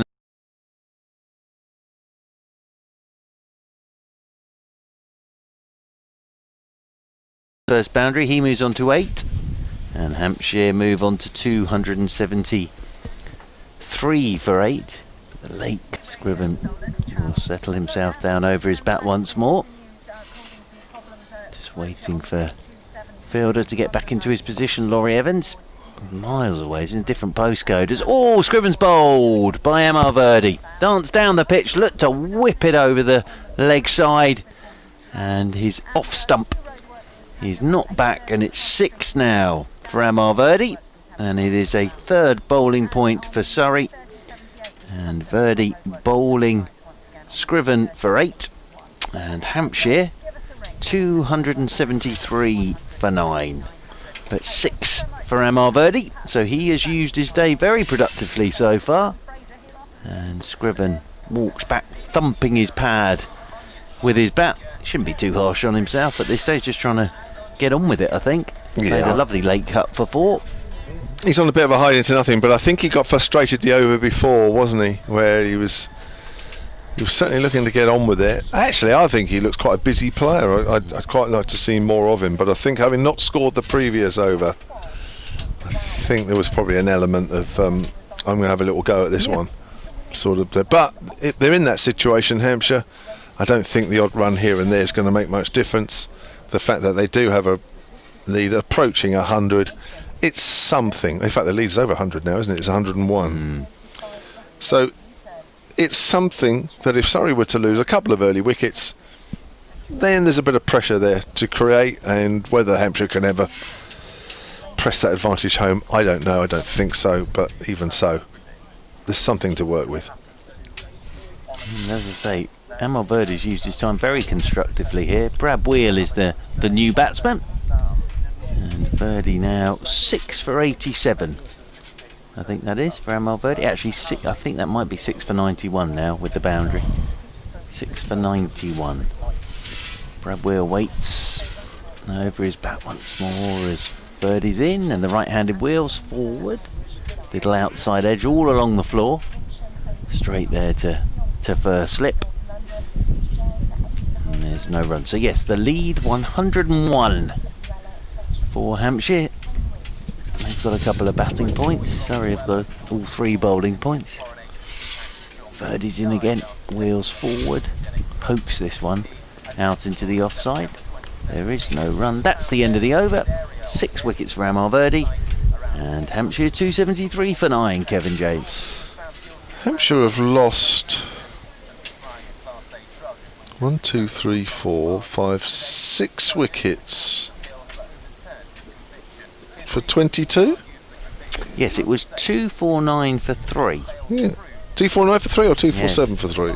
249 for 3. 249. I had. Right, yeah. Yeah. So 6 for 20.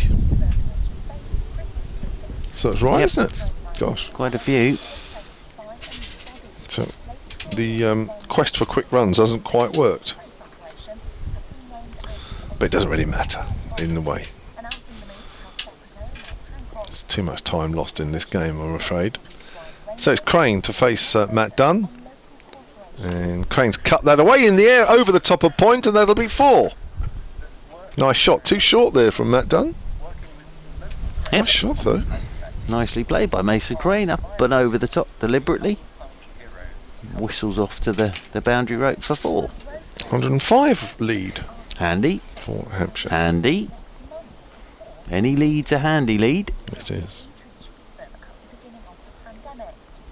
I think the man that will give Hampshire any chance of a win here is the man batting, but it'll be when he's got his ball in his hand.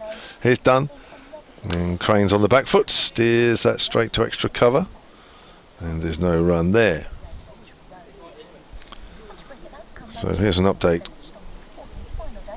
coming for Solent listeners on the south coast on all frequencies.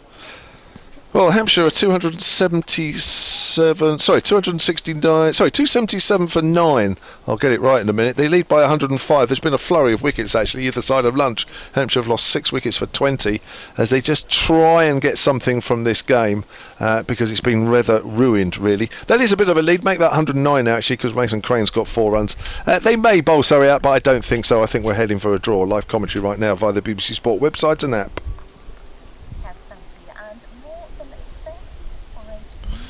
4 through the slips from Mason Crane. The leader's 109. Yep, 281 for 9 now. Hampshire. And these are just valuable little runs from Mason Crane at the moment.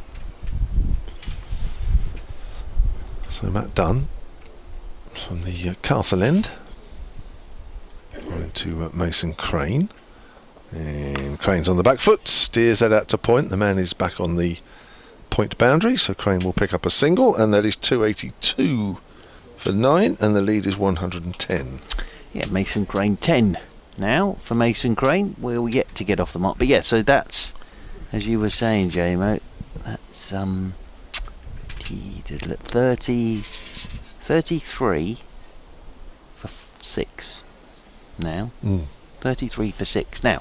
If they could do something like that, Hampshire, this afternoon, it would all get very interesting. Certainly will. Here's Dunn again, and that's pushed out into the covers by Brad Will. Good shot, says Mark Church. It was for nothing because Ryan Patel was in the way there. Had extra cover. So no runs on that occasion. This Hampshire innings is going to come to an end shortly, isn't it, one way or another? Yeah, and as I say, Holland will be, well, very confident bowling from that castle. Yeah. Then. Holland and Crane, the two men really, aren't they, that perhaps going to cause the problems for Surrey. That's pushed up to mid-on by Bradwill. That's the end of the over. 282 for 9. Hampshire lead by 110. Yeah, and I think, you know, again, Amar Verdi has used his time constructively out there today. Picked up his 6 foot. Well, he's picked up 1, 2, 3, 4 today, has Verdi. So today his figures are excellent from that park end, which is the end you'd expect Mason Crane to bowl from, because we saw him bowling from this end yesterday. Well, he had 2 for 71 overnight, so we can probably work out his figures today. We can, if I can find them on the old phone. Certainly can. As getting ready to come over the wicket is Amar Verdi, and this one's pushed off the back foot by Crane. Well, he's now 6 for 92, so that's 4 for 11. 21. Yeah, 4 for 21 then today. It's all right, isn't it? Happy with that. As Verdi's in over the wicket. Here goes Mason Crane driving down the ground, using his feet to pick up another single. He moves on to 11. Hampshire move on to 283 for 9. Actually 17 runs away from another batting point. That be in the back of Hampshire's mind, I would have thought. I just get the feeling that bonus points aren't going to get you anywhere this year. No, not at all. But I think the funny thing is, I think sort of teams and players are sort of honed, aren't they, these days? There's wheels off the mark here, just driving up towards mid-off. Well, pick up another single. I just think that it's just wins, isn't it? I mean, you've got to win. You know, with only 5 games. Yeah. Oh, absolutely. You've got to be looking for wins. You can't be mucking about with your bonus point here and there. It's not like a 14-game championship season. As this is slapped down the ground. Oh, just past the diving Ryan Patel down below us. Mason Crane has come down the pitch, and Ryan Patel round at long on and come to his right, dive full length. If he'd caught that, it would have been a cracker, but didn't get anything on it. And it's again Mason Crane looking to be positive. 4 more to him. He moves on to 15, and Hampshire move on to 288 for 9. Again, it's 4 more to that lead. But yes, well, I said yesterday, if you're not looking to be positive, you probably need to go and have a look at yourselves, because in this competition, looking for a positive result is what it's all about, really. Oh dear, is the ball now? Hang on, where's that ball come from? I've got so muddled up here. That ball, yeah. Well, we've got another ball out there at the moment. I think that is our original ball, but yeah.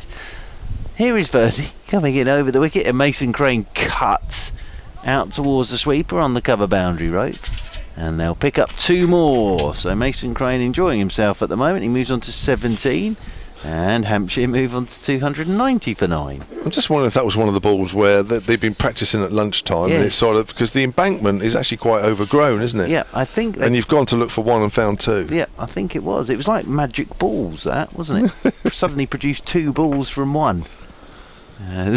Verdi will skip, and then over the wicket he comes again to Mason Crane, and Crane is forward and works this one down towards long on, and we'll take another single to Ryan Patel. 291 for 9 at the end of the Amar Verdi over, and Mason Crane, very handy 18 runs from Mason Crane. 291 for 9 Hampshire. So a handy lead for Hampshire. And who are we getting from the Castle End? It's still going to be Matthew Dunn. 119 run lead. I mean, I think, in the situation that we've got, I mean, we lost 159 overs up to this morning. Then we lost another hour's play, which was 15 overs. So that's 159, 169, 174 overs in this game. I think Hampshire are probably about as far forward as they could have expected to be, really. Done short, and that's cut away down towards third man by Mason Crane. It's gone for 4. He's done well there. The man, actually, is that Jason Roy? Yep. He's quite square, almost like a backward point rather than a third man. And Mason Crane got on top of the bounce nicely there, kept it down, and Hampshire's total of 295 for 9 now means they have a lead of 123. Puts Surrey under pressure. Might be a good wicket, might not be much time left in the game, but they, whatever happens when they start in their second innings, they'll be 123 runs behind. They cannot afford to have a poor start, otherwise they will just put themselves under pressure for the rest of the game. Swings away on the leg side, Mason Crane, doesn't quite get hold of it. It's certainly going for 2 as it goes out towards mid-wicket. It'll be cut off just before it goes over the rope, and that takes the Hampshire total on to 297 for 9, 125 the lead. Yeah, and as I say, the other thing here is that Surrey have been short on runs this season in the Bob Willis Trophy. So as a sort of batting lineup, they're probably a little down on confidence, really. I think it's fair to say. Bowled out in the second innings for 123 in the loss against Middlesex. Well, yeah, absolutely. And 167 in the second innings against Essex. That's a turn down to third man by Crane. You look at their totals: 282, 123, 187, 167, and then 172 in this game. So they haven't set the world alight yet in terms of runs. So, as you say, a couple of early ones, and there may be a bit of a jitter out there in the middle. But again, it's an opportunity for 2 players to get in and have a good bat this afternoon. That's right. Mike Martin confirms that game was at Basingstoke, by the way. If that's not been... Oh, it's bowled, middle stumps out of the ground. That's comprehensive. And that's a full delivery bowled to Brad Wheel, who tried to work that away on the onside. And his stump out of the ground. And Hampshire have been bowled out here for 298 with a 126 run lead. Yeah, Mason Crane finishes 25 not out. Well bowled, Matthew Dunn. That is going to look spectacular on the old replay, because it was the middle stump plucked out the ground and going for a bit of a cartwheel. So that as a clip will probably do the rounds, because it's sort of that thing for a fast bowler, isn't it?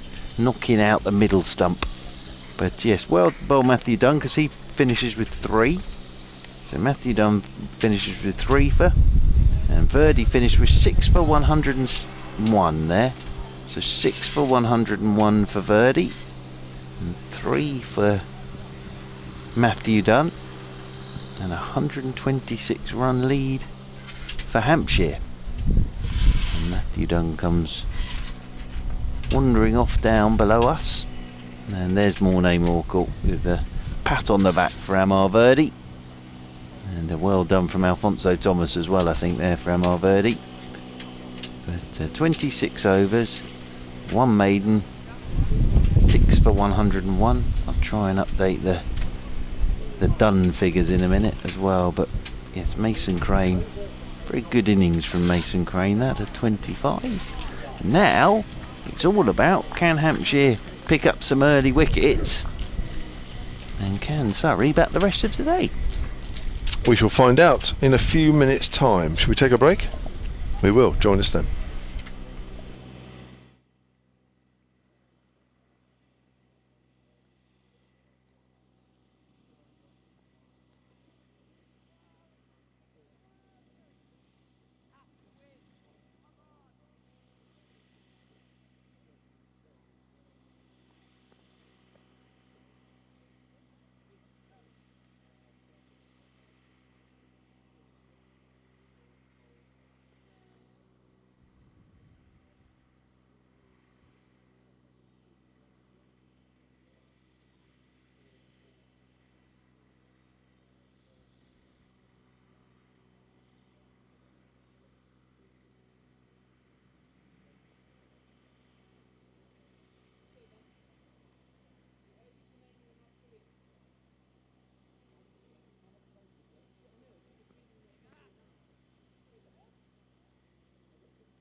Welcome back to Arundel Cricket Ground, where Hampshire are just taking the field. Oh, sorry, I was a bit low in volume apparently. Mark Church has just turned me up. I don't usually need turning up, I have to say, but welcome back. Hampshire taking the field. The umpires are out. There is a hint of sunshine, which is rather lovely, and the Surrey batsmen are walking out as well.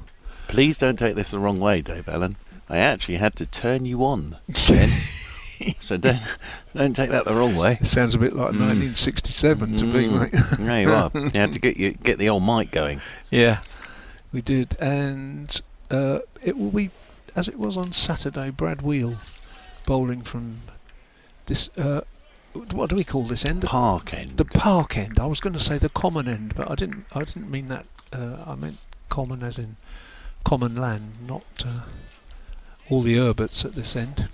Brad Wheel, who's not bowled a lot until this match, and he's going to bowl to Mr. Stoneman, is that right? It is.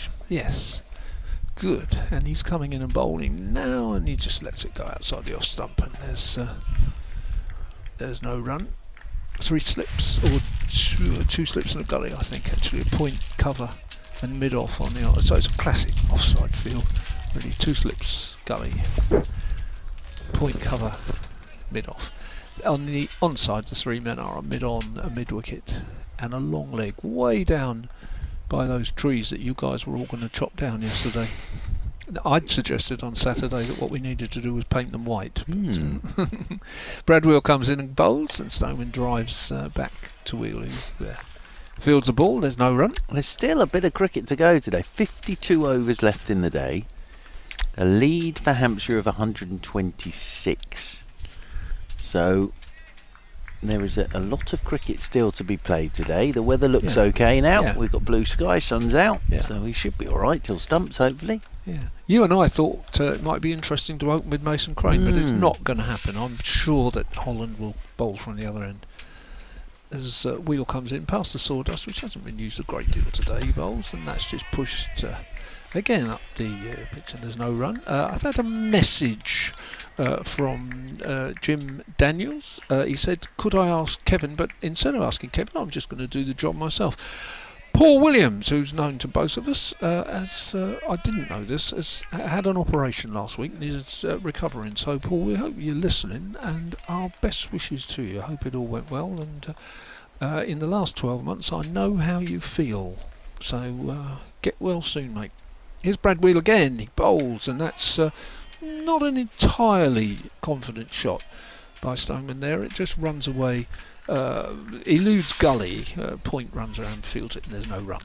Yeah, a little bit of bounce there, wasn't Yeah. it? For Brad Wheel, just hopped to touch at the left-handed Stoneman.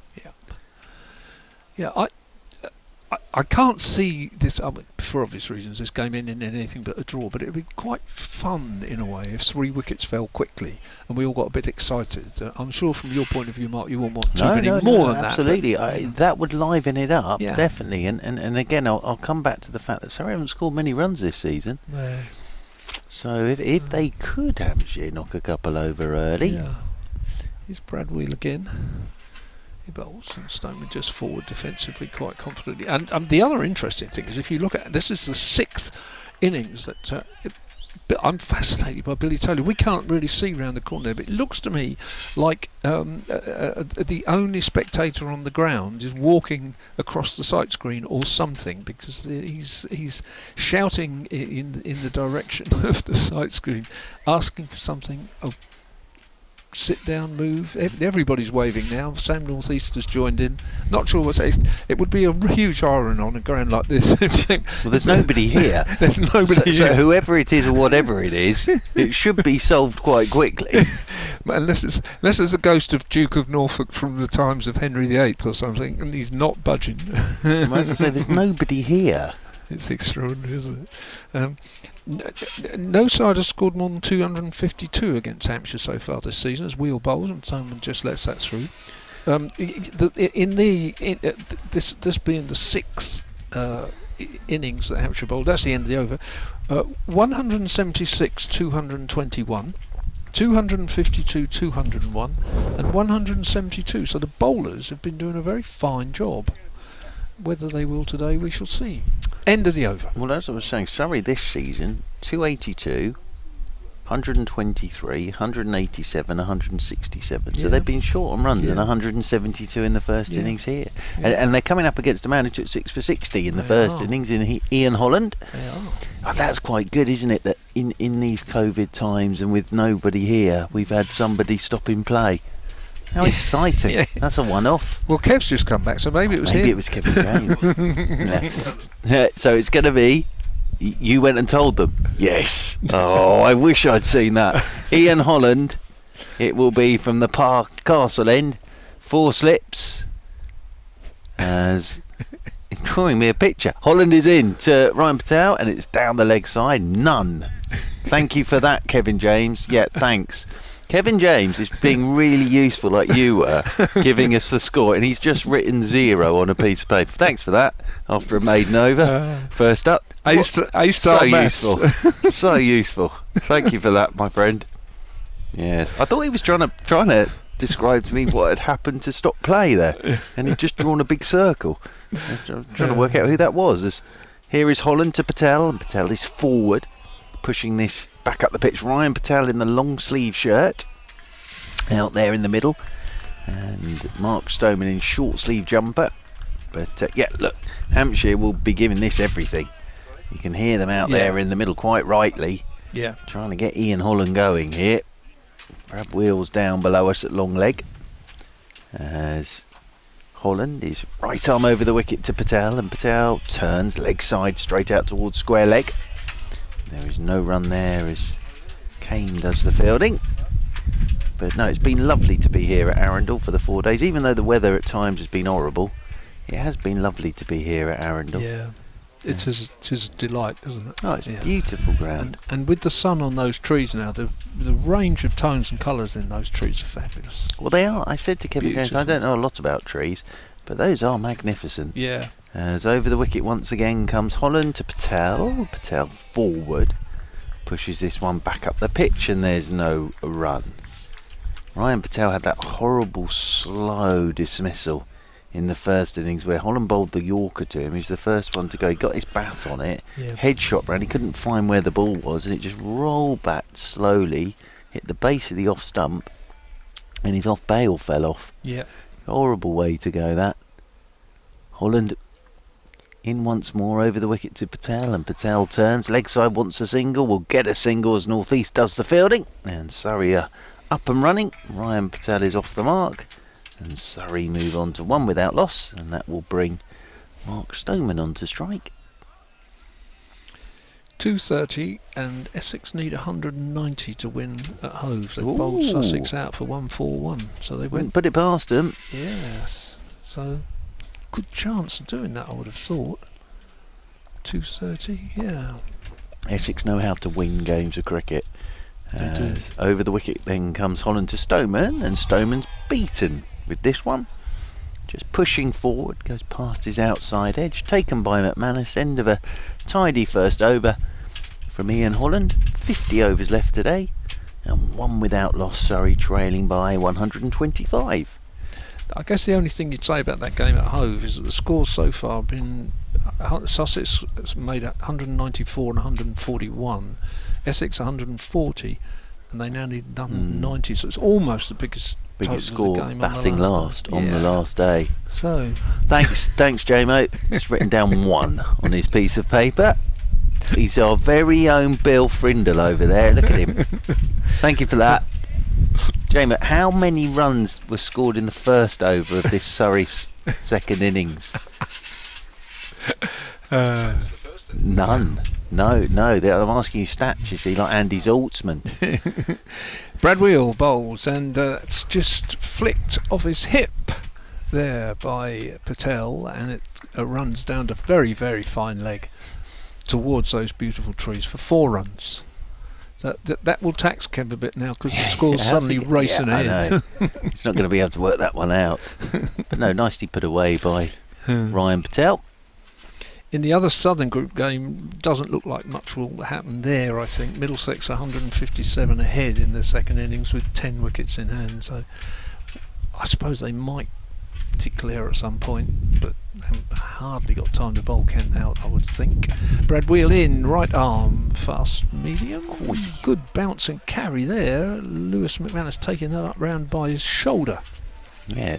Spectacular looking delivery, that. Yeah. Nothing happened, but a spectacular looking delivery. Watched by the former Hampshire pace bowler Billy Taylor, who almost certainly will have played on this ground, because of course, even though he's born in Hampshire and played for Hampshire, he started his career at Sussex. I think I've got a feeling he probably played a T20 game here for Hampshire as well. I think I saw it. As Brad Wheel comes in and bowls, and Patel this time drives up to mid-on. Looks all right so far, Patel. Yeah, he's a good-looking player, Ryan Patel. Good player. Could do with some runs. Yeah. Sun's out now, though. So it just feels nicer for batting at the moment, doesn't it, with the sun out? Saw it yesterday with the sun out, life looked a lot easier. Yeah. And the flag is blowing gloriously in the breeze, isn't it? Brad Wheel bowls. Patel lets it through outside the off stump. Very whippy action, Brad Wheel. Yeah. He's always looked, to me, a very useful bowler, but he's had like so many young or youngish pace bowlers, he's had such a truncated career. He's got 56 first-class wickets for Hampshire, but he's been around quite a long while for that. Best of 6 for 51. Played for Scotland, of course. Brad Wheel comes in and bowls, and Patel not quite so comfortably there, and I think that was at the top of the bat. Didn't sound right, really. It just pushes it on the onside. There's no run. I did all sorts of people injustices on Saturday. I was talking about the lack of experience in the Hampshire side, and said they've only got one international, which is, it was a bit tongue-in-cheek, Ian Holland for the USA. Well, of course, I forgot Brad Wheel of Scotland. I also forgot Mason Crane of England. Which we were talking about yesterday. Oh, right, yeah. So that wasn't my finest moment. Brad Wheel in again, in the sun from this park end, and he's nicked him, and he's gone behind. He did look at the umpire there, but I don't think he was in any doubt about that. Caught behind, so I'm sorry, cursed at a commentator on Patel, but I did suggest that 2 or 3 quick wickets would make things interesting, and Patel is out, caught behind for something. 5, I think that was 5 for 1 now. Yeah, he got all 5, yeah. Yeah, and I just think at the moment he is lacking a little bit of confidence, and that one just pushed at it, thick edge. Yep. And catch taken behind the wickets, and that's exactly what Hampshire were looking for. Early one just gives them a bit of a lift, brings Scott Borthwick out there into the middle, who's on a pair. Got an absolute beauty in the first innings, did Scott Borthwick. And Ian Holland, little nick off. So Ryan Patel makes his way back towards the Surrey gazebo, and this is going to bring Scott Borthwick up. So Surrey's 2 most experienced players are together now in Borthwick and Stoneman. Yes, Jason Roy's played a lot of first-class cricket, but he hasn't played a lot lately, obviously. So there's the dog greeting Scott Borthwick with a bark.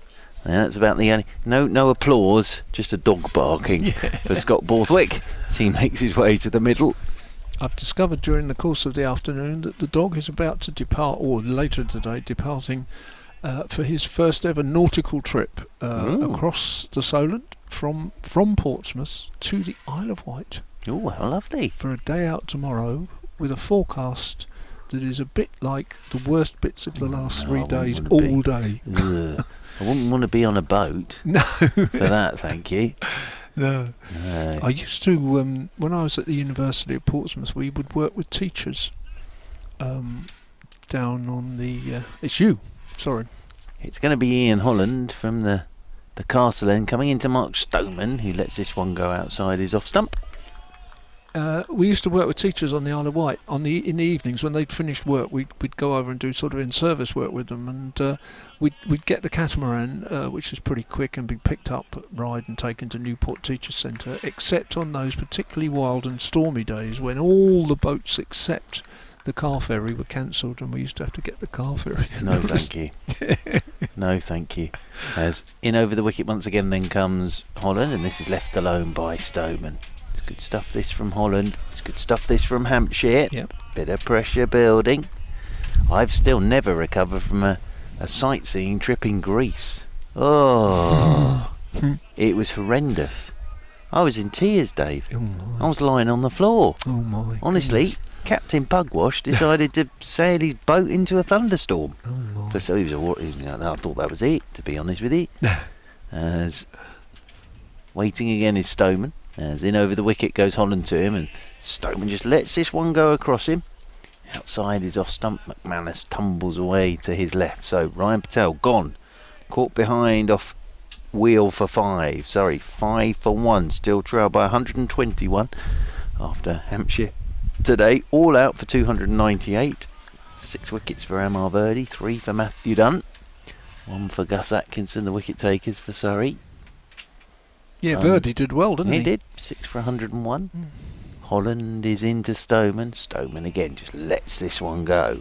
Outside is off stump. It's not making him play too much. It's a no ball as well. Signalled by umpire Debenham. But he's not making Mark Stoneman play at the moment. That was where Holland was so good in the first innings. Was he got all the batsmen out. He was just making them play. 7 then for 1 Surrey. Couple of runs added to the total for that no ball. Over the wicket goes Holland once again to Stoneman. That's better. Gets him playing.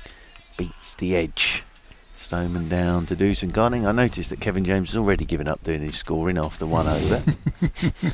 7 for 1. Sorry. Norton won. He's obviously a computer scientist. He was all right on Norton. He was fine. He was fine with the maiden over first up. After that, it all fell apart. His scoring system. 4 slips are in there. Captain Sam North East will be happy at mid-on at the moment.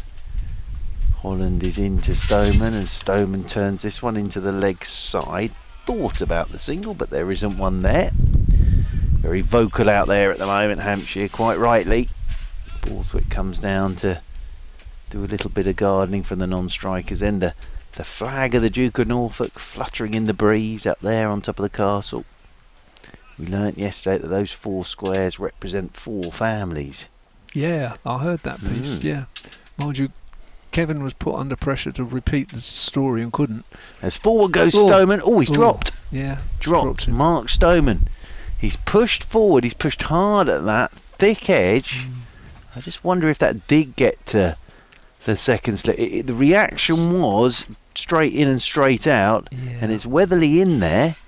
I just wonder whether that was or it bounced in front of us. It's tough for us to see. You'll probably have a better look at it on the live stream, but just from the reaction round him, it was almost as if it just went straight in the hands and came straight out again. But it may have bounced in front of him, but it's very difficult for us to see. But Stoneman pushed hard at that, and then his head shot round. Yeah, maybe a life. I thought it was Harry Kane, but you may be right. It was all a bit rapid, wasn't it? I certainly did think it went in and out anyway. But somebody might be able to see it on live feed, and I'm not daring to look at live feed at the minute because it was all over the place yesterday. We're sort of blinded up here. 7 for 1. And wheel bowls, and Stoneman just forward pushes out on the I think it was Weatherly in there at second Was slip, it? and Okay. just the reaction was, it was almost as if it just went straight in his hands and dropped out. Right. But it could have been on the half volley. But as Yeah. I say, it's very difficult to tell from up here. Yeah. But definitely Weatherly at second slip. And I'm just watching the body language now. He's not giving a lot away. Weatherly He's is just stood at there with his yeah. arms folded. But there was an extra slip in who's gone across to mid wicket. Harry Kame. He was in the slips, so that's why I thought that, but I'm not sure. Wheel bowls. Stoneman actually plays it to the aforementioned Harry Kame, who's in quickly and hurls it at McManus. No run. Hampshire fans listening who might be wondering about the composition as a team and players for the next game and so on and so on. There have been a lot of other Hampshire cricketers here today, including the pace bowlers. Scott Curry was out there bowling at lunchtime, and so was Ajit Dale, who played in the first game at Hove, and so was Ryan Stevenson, giving it a bit of a tryout to Brad Wheel bowls, and that just hits on the pad and goes nowhere at all for nothing. And Keith Barker has been walking around with the captain during the last part of the Hampshire innings, but had some strapping on his leg, so I'm not sure how soon he might bowl. But they're all here. Some of them are Chris Wood's here, so some of them are just in extra training for T20 matches. Brad Wheel it is coming into bowl. Got a lot of breeze got up there. Stoneman almost tempted to have a little poke at that, and six is bad away. McManus takes behind the wicket. There's no run. Just had a tweet in, quite like this, from David, saying it would seem to me that after Kevin James's scoring efforts, Andrew Zaltzman's safe in his role with Test Match Special. I couldn't agree more, David. Completely safe. Absolutely spot on there. We didn't even ask him to check out any previous records on this ground. He's given up after one over, isn't he? Here's Brad Wheel. He bowls, and Stoneman just forward defensively, and that goes again to Harry Kame, who hurls it at McManus, and again there's no run. What's that? If you're going to do a job, do it properly. One over he did, and it was a maiden, and all he did was wrote naught on his piece of paper. So and he's given up now. Yeah, he's gone off for a walk or something. He'll come back and tell us. Actually, come back and tell us soon. Won't he? Due on in a moment. Here's Brad Wheel. Runs in past Billy Taylor and bowls, and that's just squirted out square on the offside to point. And again, there's no run. It's the end of the over, and it could be 7 for 1. It is 7 for 1. Thanks, Mark. And it's a good start, this, from Hampshire. Yeah. They've got a wicket. I think that might well have been a chance for Weatherly. That second slip that he put down. So that they're just building pressure here. Yeah. They're going to make this a horrible, horrible passage for Surrey. Quite rightly. It's exactly what Hampshire want to do. There's still a lot of cricket to be played today. They need to make this as hard as possible for Surrey. As Stoneman will settle over his bat. Holland it will be again from the castle end of the ground here at Arundel. Brad Wheel's just got his cap from the boundary rope. As Holland is into Stoneman. Stoneman's up on his toes. He's off the mark. Mark Stoneman just tucks this one down into the leg side. So Stoneman off the mark, and Surrey move on to 8 for 1. I think I spent the last over telling you that Stoneman was facing that, and that's because I couldn't differentiate between two men who look exactly the same. Both from the northeast. Both left-handed. Left-handed. They're both wearing their short sleeve sweaters. Yeah. So they're not making it easy. With their sleeves rolled up. Yeah. As So I do beg your pardon. Borthwick comes on to strike. There he is. He's behind us now. After his one over of scoring. He's back with us now, Mr. James. As that correspondent said, Andrew Zaltzman can rest easy. As over the wicket once again comes Holland, then to Borthwick. Borthwick's forward, checks this one out towards extra cover, and there is no run. So the conditions are better now. It's fairly bright. There is cloud. There's a breeze going across the ground. But you'd look at this weather at the moment and you'd think we'll be okay for the rest of the day. Yeah. As Holland turns in the distance. He will come over the wicket to Scott Borthwick. Borthwick lets this one go outside his off stump. Still looking for his first run of the game. Scott Borthwick. Holland got him with an absolute peach in the first innings. I'm not quite sure how Borthwick was meant to play that delivery in the first innings. He did very well to get a nick on it.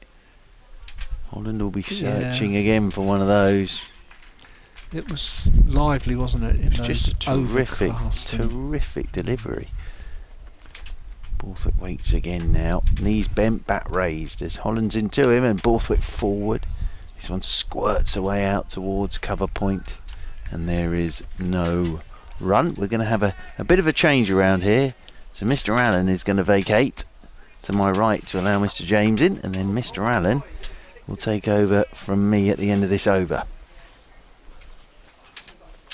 Wheel at the moment 1 for 4.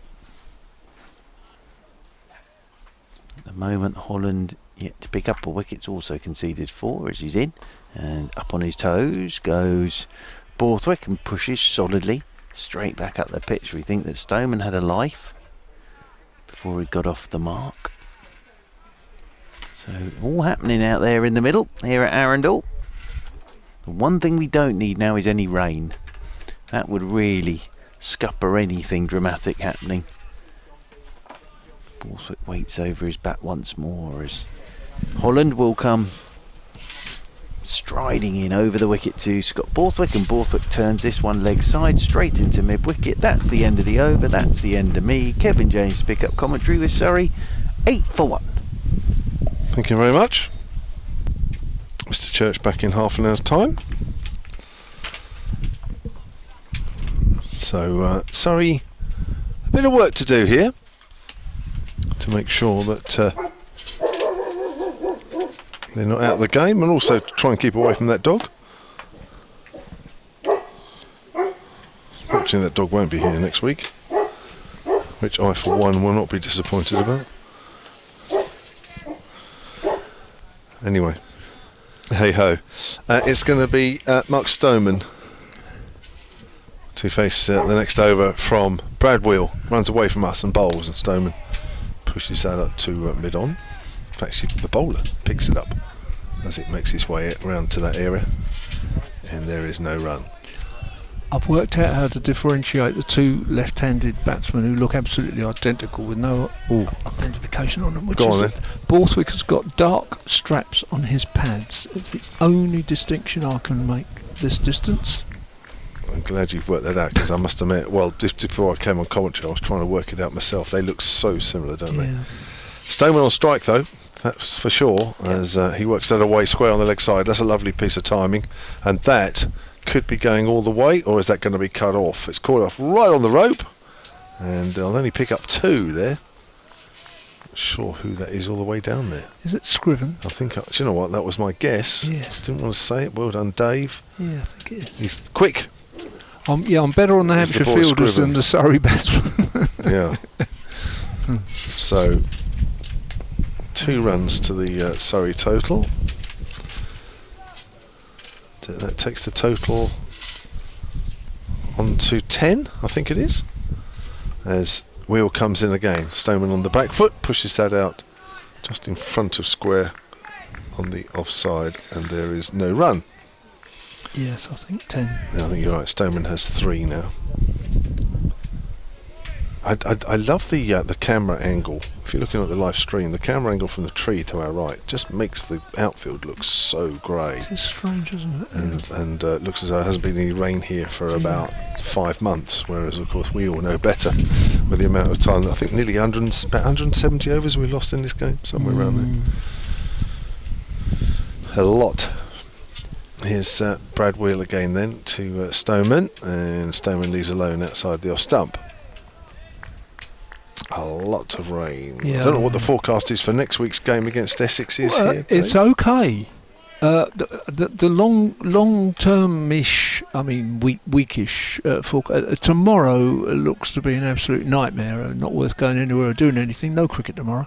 And then after that, it begins to cheer up. So hopefully the Ageas Bowl Test match will be okay, and hopefully Arundel will be okay. Get full games in. His wheel again then to Stoneman. Stoneman plays and misses outside the off stump. It's been a good spell, this, from Brad Wheel. Looked a little bit rusty the first couple of overs, didn't he, in day one? He's bowled with some decent pace here, actually. He went for 3-4s in that first over, didn't he? Yeah. But then he had figures of 1 for 60 off quite a few overs after that. So now he's got another one.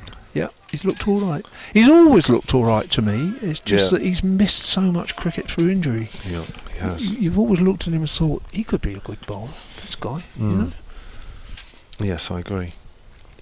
He's getting better and better as this game's gone on. Bodes well for next week. Yeah.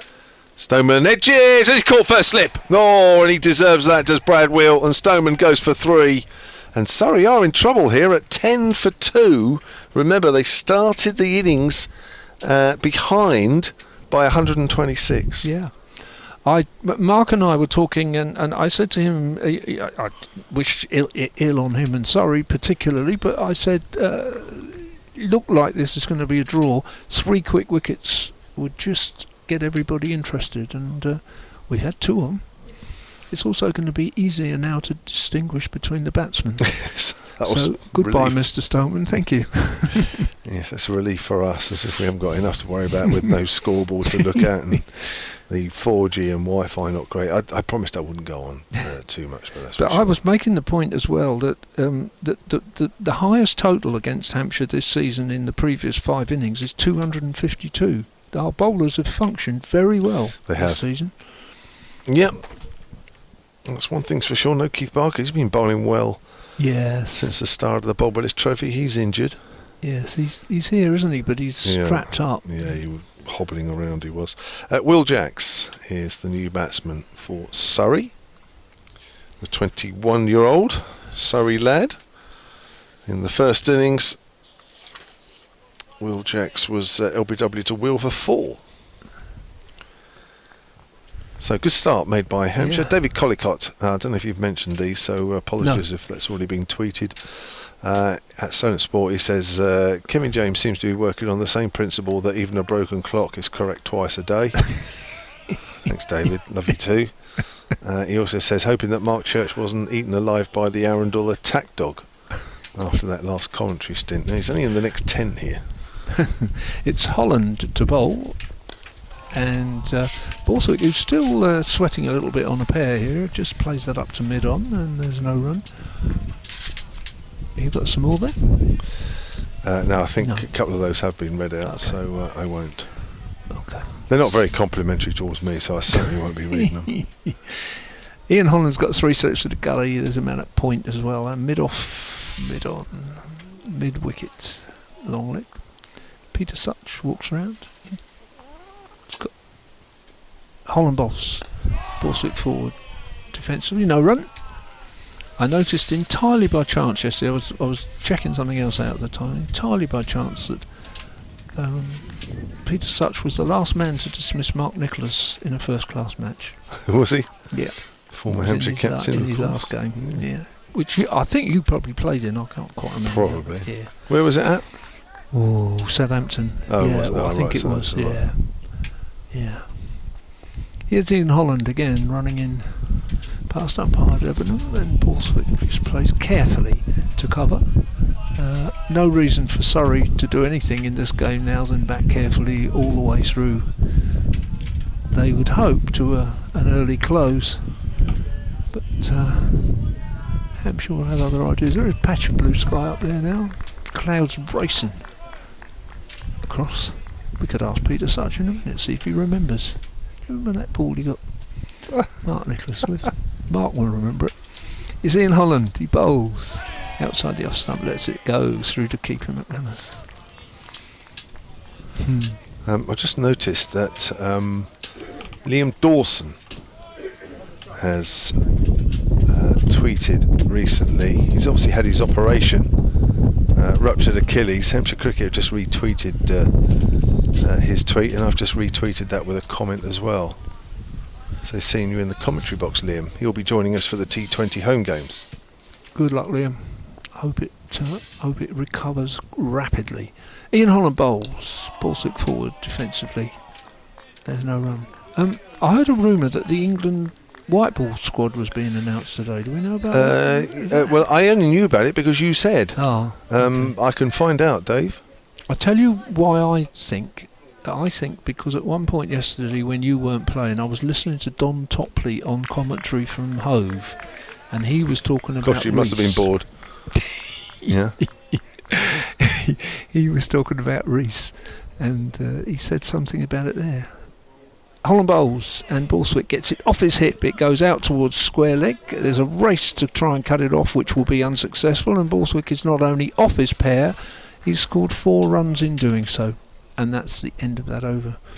So, doesn't look like it. Doesn't look as though it's out yet. No, I'm just having a look on the wrong. BBC Sport website. Can't see anything. If Don comes at the weekend, we can tell him that we were misinformed. Somebody asked me about that earlier, actually. What happens often when I'm at home is I paint quite a lot, and I have a day a week in the studio, but I also paint at home, and I find it very calming to have county cricket commentary on. So when you weren't on, I'm just painting away, and Don and Adrian Harms, of course, doing the commentary, Sussex-Essex. It's really rather nice. And then subsequently there was you and Mark. I'll be doing an update for silent listeners on all frequencies shortly. Seem to have got the stuff in my ear a little bit early, but never mind. Here's Brad Wheel. Jax leaves alone outside the off stump. That probably just nipped back a fraction. And score remains on 14 for 2. And Surrey trail by 112 currently. So they have a bit to do. Yeah. No doubt about that. They have a bit to do here. Do we have a fixed tea time today? I think it is last day. Oh, I presume. I mean, I know there's been a few rule changes. Whether that rule change has changed, I don't know. So we're assuming 20 to 4. Here's Wheel again. Jax leaves alone outside off stump. So Stoneman for 3 and Patel for 5, the two men that have gone. Brad Wheel has picked up both. And we are into the 9th over of the Surrey second innings. Plenty of chat out there in the middle from the Hampshire players. Well, I mean, they're on top. No doubt about it. Yeah. And, just trying to G everybody up. We shouldn't need G'ing up too much in this situation. Again, it's outside of stump and left alone. There are also a lot of young players out there, and I think they will be feeling pretty enthusiastic about all of this, really, won't they? Enjoying this. Well, this is, I have to say, from a Hampshire point of view, we'll sort of concentrate on Hampshire here for a little while, that after that performance at Hove, which we saw, Dave, it wasn't particularly encouraging for the rest of the trophy season. No. And the performance last week at Radford and the performance here is certainly it's a different side out there. Yeah. Here's Wheel. Jax again leaves that alone outside the off stump. I think it's fair to say that Hampshire are not expecting to win the group. I think Essex are favourites for that, and who knows, it might change. Even if Hampshire can turn this situation into a victory, but I think if Surrey were to lose this, then I think they can safely say that they won't be progressing any further. No, I'd be surprised, to be honest, if either of these two do. Essex look like they might be heading for a win now. Yeah, we'll come to that in a moment. That's outside off stump. That's nipped back as well, but again Jax is leaving that one alone. Good carry here from Brad Wheel. He's into a nice rhythm. And again, that bodes well for the next couple of weeks if he could stay fit. Somerset have got back on now. They've been struggling with rain but nothing else, and Warwickshire 138 for 8 are still 154 behind with 2 wickets to fall, so you'd think Somerset are going to win their 3rd in a row. Probably if Essex win, it'll be their 3rd in a row as well, so they will be the 2 strongest candidates at the moment. Hampshire Essex here next Saturday. Here's Wheel, bowls to Jacks. That's straight. Jacks plays forward, back to the bowler, and again another good over from Brad Wheel. He has 2 for 6, 14 for 2. Surrey in their second innings trail by 112. They have a bit of work to do here to make this game safe.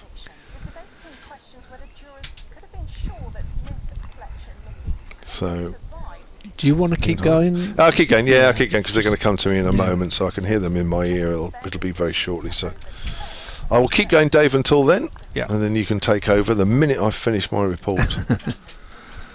Ian Holland to continue from the Castle End, and he's bowling to Scott Borthwick, who's had just 1 scoring shot so far in his innings. He's on 4, and Ian Holland, the medium pacer, comes in once more. Again, that's left alone outside of the off stump. Yes, Hampshire Essex here next Saturday. So we've got 3 days off, Dave, and then we're back here. Yeah. Yeah. It'll be myself, Robbie James on the Saturday, along with one of the Essex commentators. Emily Windsor's back for a couple of days, Sunday and Monday. Dave's Tuesday at the moment, but you might be here all 4 yet. Well, I could be. You might be here all 4. Help us with the scoring. Right, here's that update coming up right now. Okay. Well, we may yet get a result here, despite all the problems with the rain, because Surrey in their second innings are 14 for 2. They still trail Hampshire by 112. So if Hampshire can winkle out another couple of Surrey batsmen, they will certainly be under pressure for the rest of the game. Both those wickets have fallen to the pace bowler Brad Wheel. Earlier, Hampshire bowled out for 298, a lead of 126 on the first innings. Live commentary right now via the BBC Sport website and app. I'm quite anxious, and anxious is not right. I'm looking forward to seeing Mason Crane have a bowl, because I think he might as well, actually, and just see if he can get anything out of this. I mean, Verdi got something out of it, and he bowled finger spin. Yeah. So Borthwick a little bit.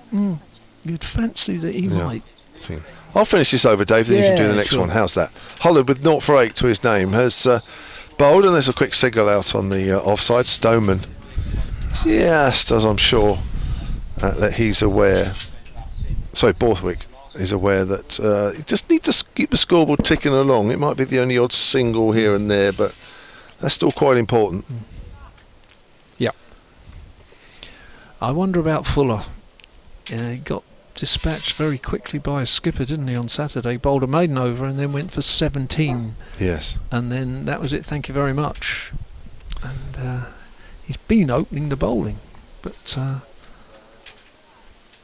in this game not used very much. Well, no, I must admit, I think it's a good move. I think, whilst we all know what he can do, we also know that more often than not he's Hampshire's most expensive bowler. Runs per over. And in a tight game like this, where Hampshire can get themselves into a winning position, that's a push forward by Jacks back to Holland. That 2 or 3 overs of him that went for 25, it all of a sudden, that 126 lead goes to 100, and Surrey start well, and it takes the intensity away very, very quickly, doesn't it? Whereas the intensity is still out there. Yeah. His economy rate is higher than people like Barker and Abbott and so on. Too high in this situation, isn't it? Holland, Jacks gets wrapped on the pad, probably going down the leg side. That'll be the end of the over. 14 for 2 then Surrey in their second innings, trail by 111. 15 for 2, sorry. And what I didn't see a huge amount of him, but what I saw of Tom Scriven I thought looked pretty good. He seemed to me to be he's not huge pace, but he bowls from a height, doesn't he? And he's a tall man. I like him, Dave. I like what I see. It's I I thought he looked pretty competent as a batsman today. He gave Verdi the charge in the end and played across the line and got bowled, but he played one or two nice shots as well. Yeah. Because I think he is an all-rounder. He's batting at 9, but I think he's got more potential than that. He's I mean, the thing is, he's quite similar to Ian Holland in a lot of ways, isn't he? Pace-wise and probably batting-wise. I think it's going to be interesting over the next however many seasons whether Hampshire accommodate both of them. Yep. Here comes Brad Wheel, continuing to bowl and ball switches forward defensively. Well, I'm rather encouraged in a way, you know. I mean, given Hampshire's history of not producing their own top quality pace bowlers, I mean, occasionally they do, you know. Chris Tremlett, although he had obvious advantages in his upbringing, James Tomlinson was very good, you know, but we haven't, on the whole, historically, we've had to go elsewhere to find our pace bowlers, and out here today, practising or playing, there's been Scriven, Scott Curry, Dale was bowling earlier, all of them young men on their way up, and Borthwick tries to pull that ball from Wheel, and it doesn't get up very much and just strikes him, probably going down leg, I would suspect, and because there's no shout from anybody, but he doesn't get a bat on it. I'll tell you what, Dave, I'm told that if you sort of go down into the young age groups, there are a couple of very good pace bowlers that are not far away. Well, I say not far away, I mean they're probably 2 or 3 years away from the first team potentially, but and we're talking pace. Yeah, great, excellent. Brad Wheel comes in and bowls, and that's through to McManus, and there's no run. Well, with the changes to, you know, the Brexit changes to Colpack, etc., etc., etc., teams have just got to produce their own cricketers, and it is James Tomlinson's brief, isn't it? And if it's paying dividends already, because Dale certainly looked good at Hove, didn't he? Got those 2 and 2 and picked up a bit of a knock, but. Scriven's looked good today. Curry's on the edge. If there are a couple more coming through, and if James Tomlinson's contributing to that, that's excellent news. It's Brad Wheel bowls, and that's off the edge. It runs down into the gully and is fielded. There's no run. Well, Jacks just comes down, and I think there's just a bit of dirt on the pitch that Borthwick picks up there. That would be good. That would be good news. I think it's. I would hope it might even be one of the lessons that people learn from this competition this year, which is that it's okay. You don't have to have a team stuffed full of overseas internationals to see decent cricket and interesting cricket and good performances. Brad Wheel bowls, and that's through Borthwick's defensive shot. McManus takes. Brad Wheel's looking very good at the moment. He's bowled. Sorry, is this his 6th? I'm not sure whether it is. Yes, this is his 6th over. He has 2 for 6. Well done him. He has certainly, after that first over on Saturday, he's certainly settled in and bowling well. Round he goes. In he comes. Borthwick just plays it onto the onside, goes to mid-wicket, where Harry Kane fields the ball, gives it to the wicket-keeper. End of the over, and a score, we think, of 15 for 2. Yep. Paul Williams at Sun Sport says Ben Huntley certainly can bowl with genuine pace. I mean, I must admit, and regular listeners will know that I know nothing outside the first team really. I was told 2 or 3 names. That might have been one. I must admit, Paul, I can't remember, but I'm told that I think a couple of them are left armers, which is pretty handy. Mike Martin at Sun Sport says just back from lunch, loving this bit of pressure, and you never know. So glad for Brad Wheel, and so good to see him back. Yep. And David Collicott from America has tweeted again as Ian Holland bowls. That's left alone by Jacks, the right-hander. Looks like that nicked back a fraction as well. He says we love Kev, but he says he's a good commentator, but just not the best scorer. Hashtag leave the coloured pencils at home. I have mentioned this before, but I did used to score. When at my club side in North London, my first club side, Edmonton, Nice to come up through the Colt side when I was 9-10 years of age. I used to score for the first team and had all the coloured pencils. Yeah. You know, did all that, all the coloured felt tips, pushed up to mid-on and there's no run. I had one of those. I think I progressed from about 10, and you had one of those packs that literally are about a yard wide, with about 10 different shades of yellow. Okay. That sort of stuff. Yeah, I used to do all that. I used to love all that. Yeah, I used to do it as a kid, watching test matches and things like just did really. Yeah. It's a great way to sort of be introduced to the game, isn't it? And understand it in a way, actually. Yes. I listened to a interesting podcast the other day. Jack's Pushes Forward, back to the bowler. The Hampshire Cricket Board have done some great podcasts, actually, over the lockdown period. And one of the features they did was one or two local scorers, right? How they got into it and how they used all the coloured pens and what have you, and it brought back some memories. Talking of that, Simon Jones quite often tweets you with information, doesn't he? Yes, he does. He got a big score the other day. He got something like 97. Did he? Didn't quite get his 100. Ooh. So well batted, Simon. Bad luck. Nearly got there, but well done. Yeah, well played. Development manager at the Hampshire Cricket Board. As Jax leaves alone, through to Lewis McManus. He may have actually messaged me that. I must admit, every now and then I do miss the odd message from him, which I apologise if I have. He actually sent me something on Saturday, I think it was, which I forgot to read out, but anyway, it wasn't about him, it was about somebody else. But might have been about the games that there wasn't much cricket played on Saturday, of course, because of the weather. Portsmouth and haven't had a local derby that was completely rained off on your home ground on the seafront. Yeah, that'd have been a needle game. Always playing a missing outside the off stump there, Jax. Must be a little bit careful, he's playing on the up. That didn't bounce a lot, did it? And he stood up playing it, but he's quite tall, Jax. Good stuff this from Ian Holland, who's into his 6th over now, none for 9. Economy rate great from both these bowlers, less than 2 both of them. Yeah, absolutely perfect when you're trying to bowl a side out and keep the scores quiet. Jack's inside edge onto the pad, although he's being given out OBW. Maybe it wasn't, maybe it was pad first, but the finger goes up and Jack's goes, and Hampshire have picked up their 3rd wicket now. Surrey 15 for 3, and, well, you never know. We might yet get a result here. It was one of those appeals that you just thought that's out, just from the appeals, really.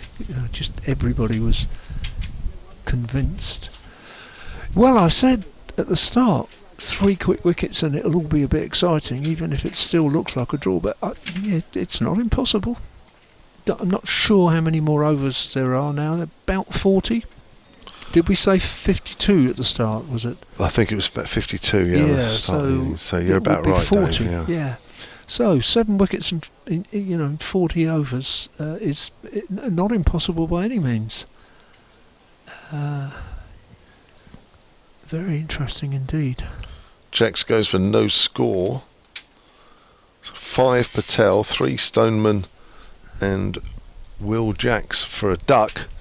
And Mike Church did say the Surrey batting is a little bit iffy, it's a little bit brittle, and it's proving here. And of course each wicket now the pressure does mount. Yep.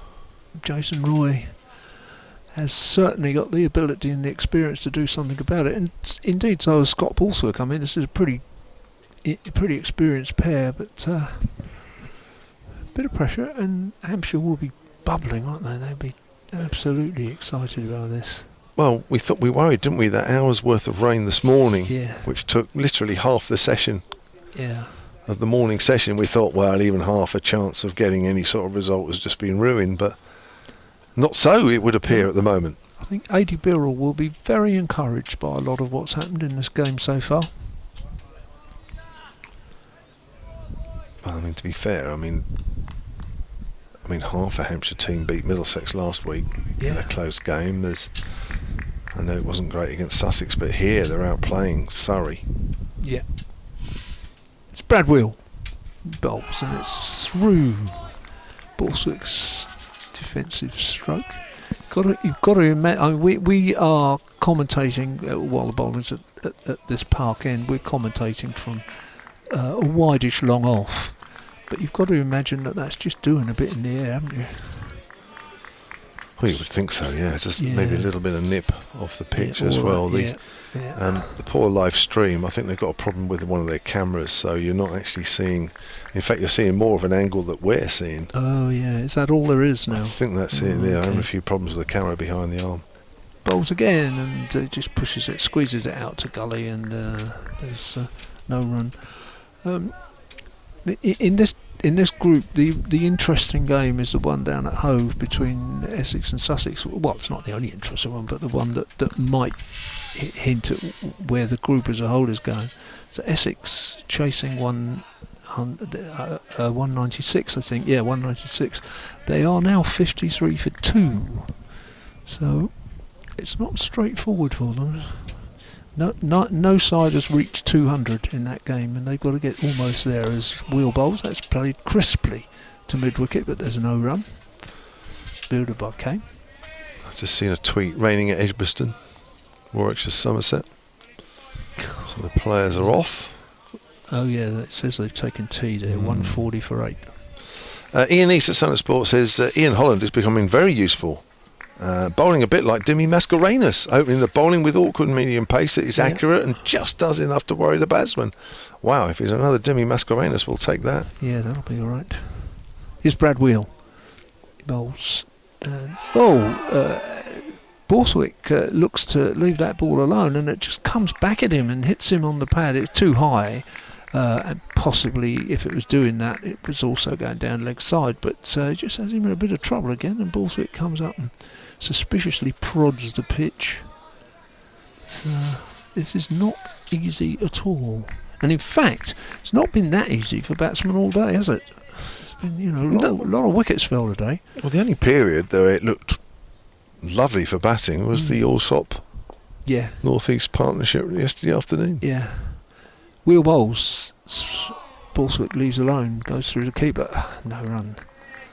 So it looks like they've taken tea at Edgbaston, with Warwickshire aren't going to get level even in their second innings. They're not going to get level with Somerset's score, but Somerset have to take 2 more wickets. They've got to find time to get out there and take 2 more to maintain their played 3-1-3 record. Left-handed Borthwick faces Wheel, and he just again plays that quite crisply on the onside, this time to mid-on. And again, there's no run. And is he? Oh, he is here. Yes, I'm sorry. Right, yeah, I know, that's he's it. Lurking behind us. It's quite eerie, actually, isn't it?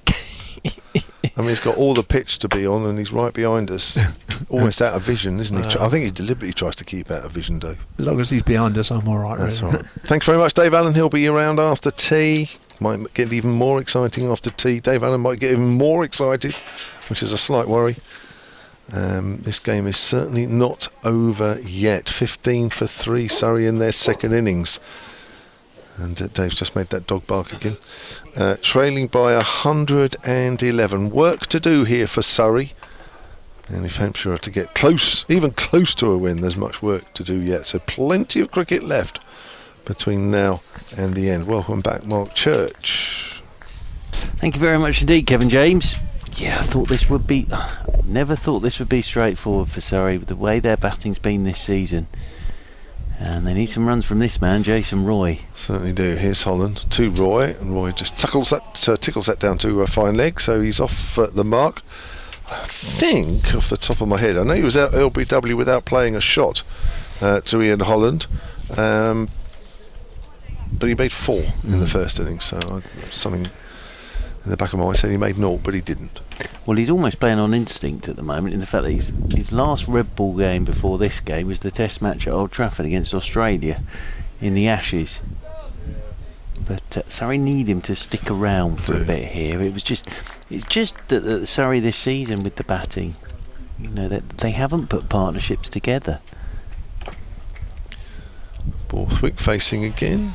34 balls now for his 5. I don't think scoring rate matters at the moment as much as occupation of the crease. Welcome to BBC Radio 5 Live Sports Extra listeners to here at the Arundel Castle cricket ground in West Sussex. It's Hampshire's home game, which is slightly confusing, but of course you'll know that the Ageas Bowl is being used for test matches.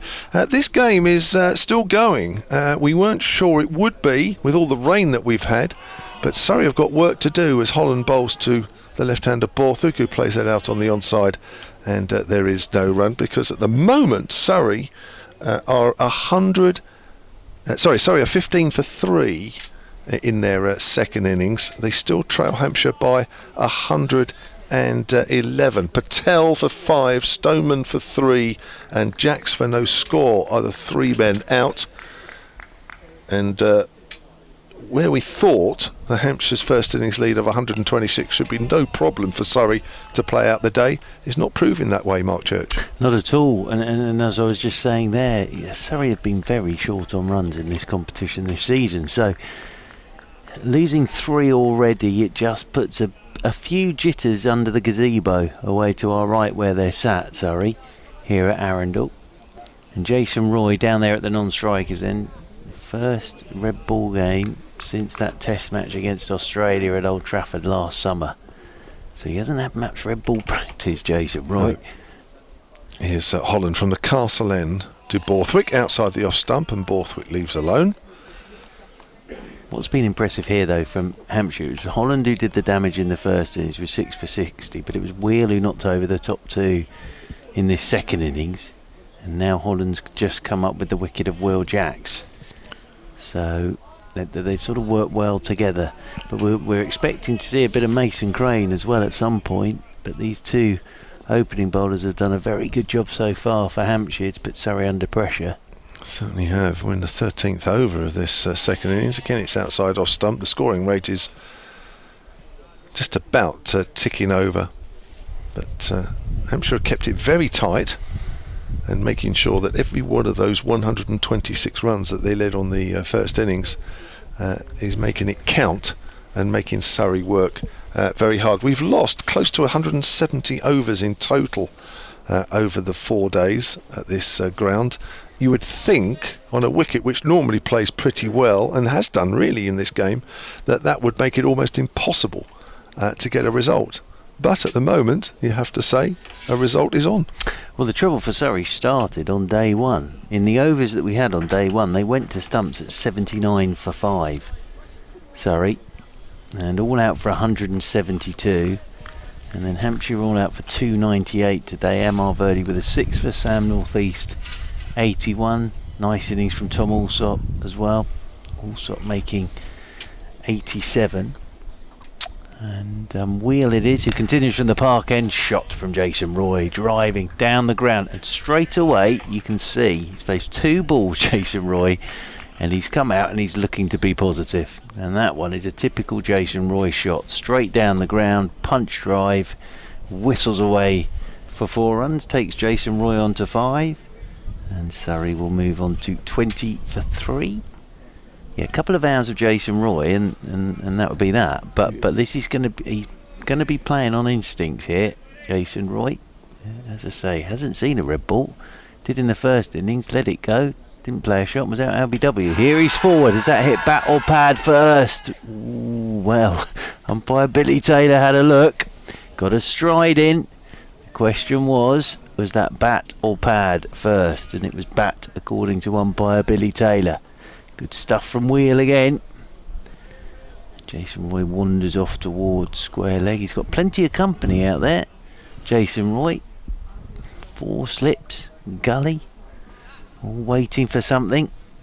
Been listening to the Hampshire players out there. All encouraging. Come on, Wheeler. As Brad Wheel. Over the wicket he comes to Jason Roy. And Roy forward, walks into this defensive shot, pushes it straight back up the pitch. Wheel does the fielding off his own bowling. Jason Roy goes off towards square leg. It's been lovely to be, even in the rain, it's been nice to be at Arundel, though it is a beautiful ground. It really is. You just feel it's a better class of rain in these parts. Yes, well, when you're in the Duke of Norfolk's back garden, you tend to find the rain is of a very high quality.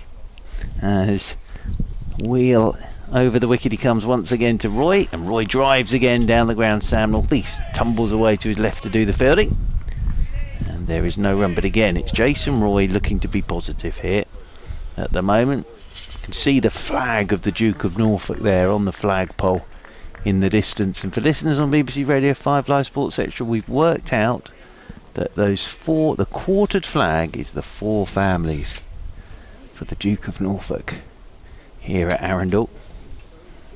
Waits again as Roy with that bat raised as Wheel is into him, and Roy lets this one go outside his off stump. Yeah, and we learnt something new, because you're a reasonably familiar voice on BBC Radio 5 Live Sports Extra, and most listeners wouldn't have known that you're into your heraldry. Falconry. Falconry, that's, yeah, I thought jousting. That was falconry's falcons. Indeed, and heraldry is flags. Yes, that's right. Yeah. So yes, well, worked at Hever Castle, you see. Yeah. And on a Saturday, it was my job, as I was boring people with yesterday, to look after Henry VIII. Yeah. Take him off to jousting.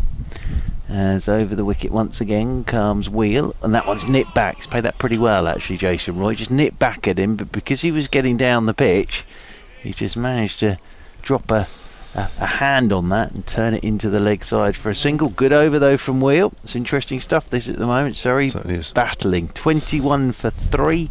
Jason Roy has 6, Scott Borthwick's on 5. I mean, who would have thought that all those days where you dusted down those chandeliers actually would have come in so useful? I didn't clean it. No, I wasn't part of the cleaning crew. I used to give tours around Hever Castle, but my job on a Saturday, Kevin James, was to take the gentleman who was playing Henry VIII to jousting and make sure he was there on time, because as I said to you yesterday, he took his part rather seriously in the fact that he liked to drink beforehand, so it always took a while to get him to jousting. Here's Ian Holland then, firing to Roy, who's walking into that shot. Tries to work that on the leg side, got a slight leading edge as that goes back to the bowler. Now honestly, I've found that side of things very interesting, and the way you worked out that flag, it was impressive. I have to say. Thanks.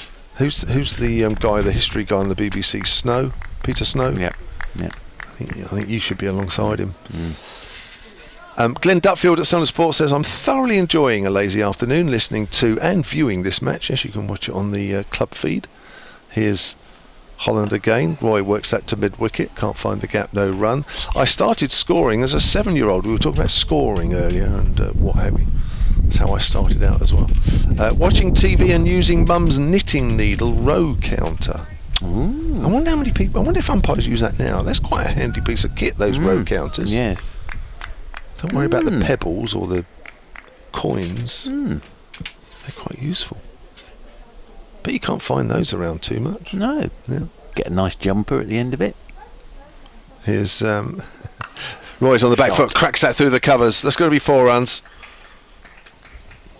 That's a beautiful shot. Slightly short there from Ian Holland. Not something we've said very often in his spells in this game, but Roy, well, we know how devastating he can be, and that takes the total on to 25 for 3. Well, he might be out next ball, but he's just sort of walked out here, Jason Roy, as if to say, right, do you leave this to me? I'm just going to come out here, I'm going to play my way. Yep. Everything about Jason Roy at the moment is positive. Everything. Even the way he just wanders off towards square leg between deliveries. Holland again then runs in. Roy's playing a missing outside the off stump there. Good delivery, good comeback there from Ian Holland. This has been a thoroughly watchable game, in and amongst the amount of time that we've lost because of rain.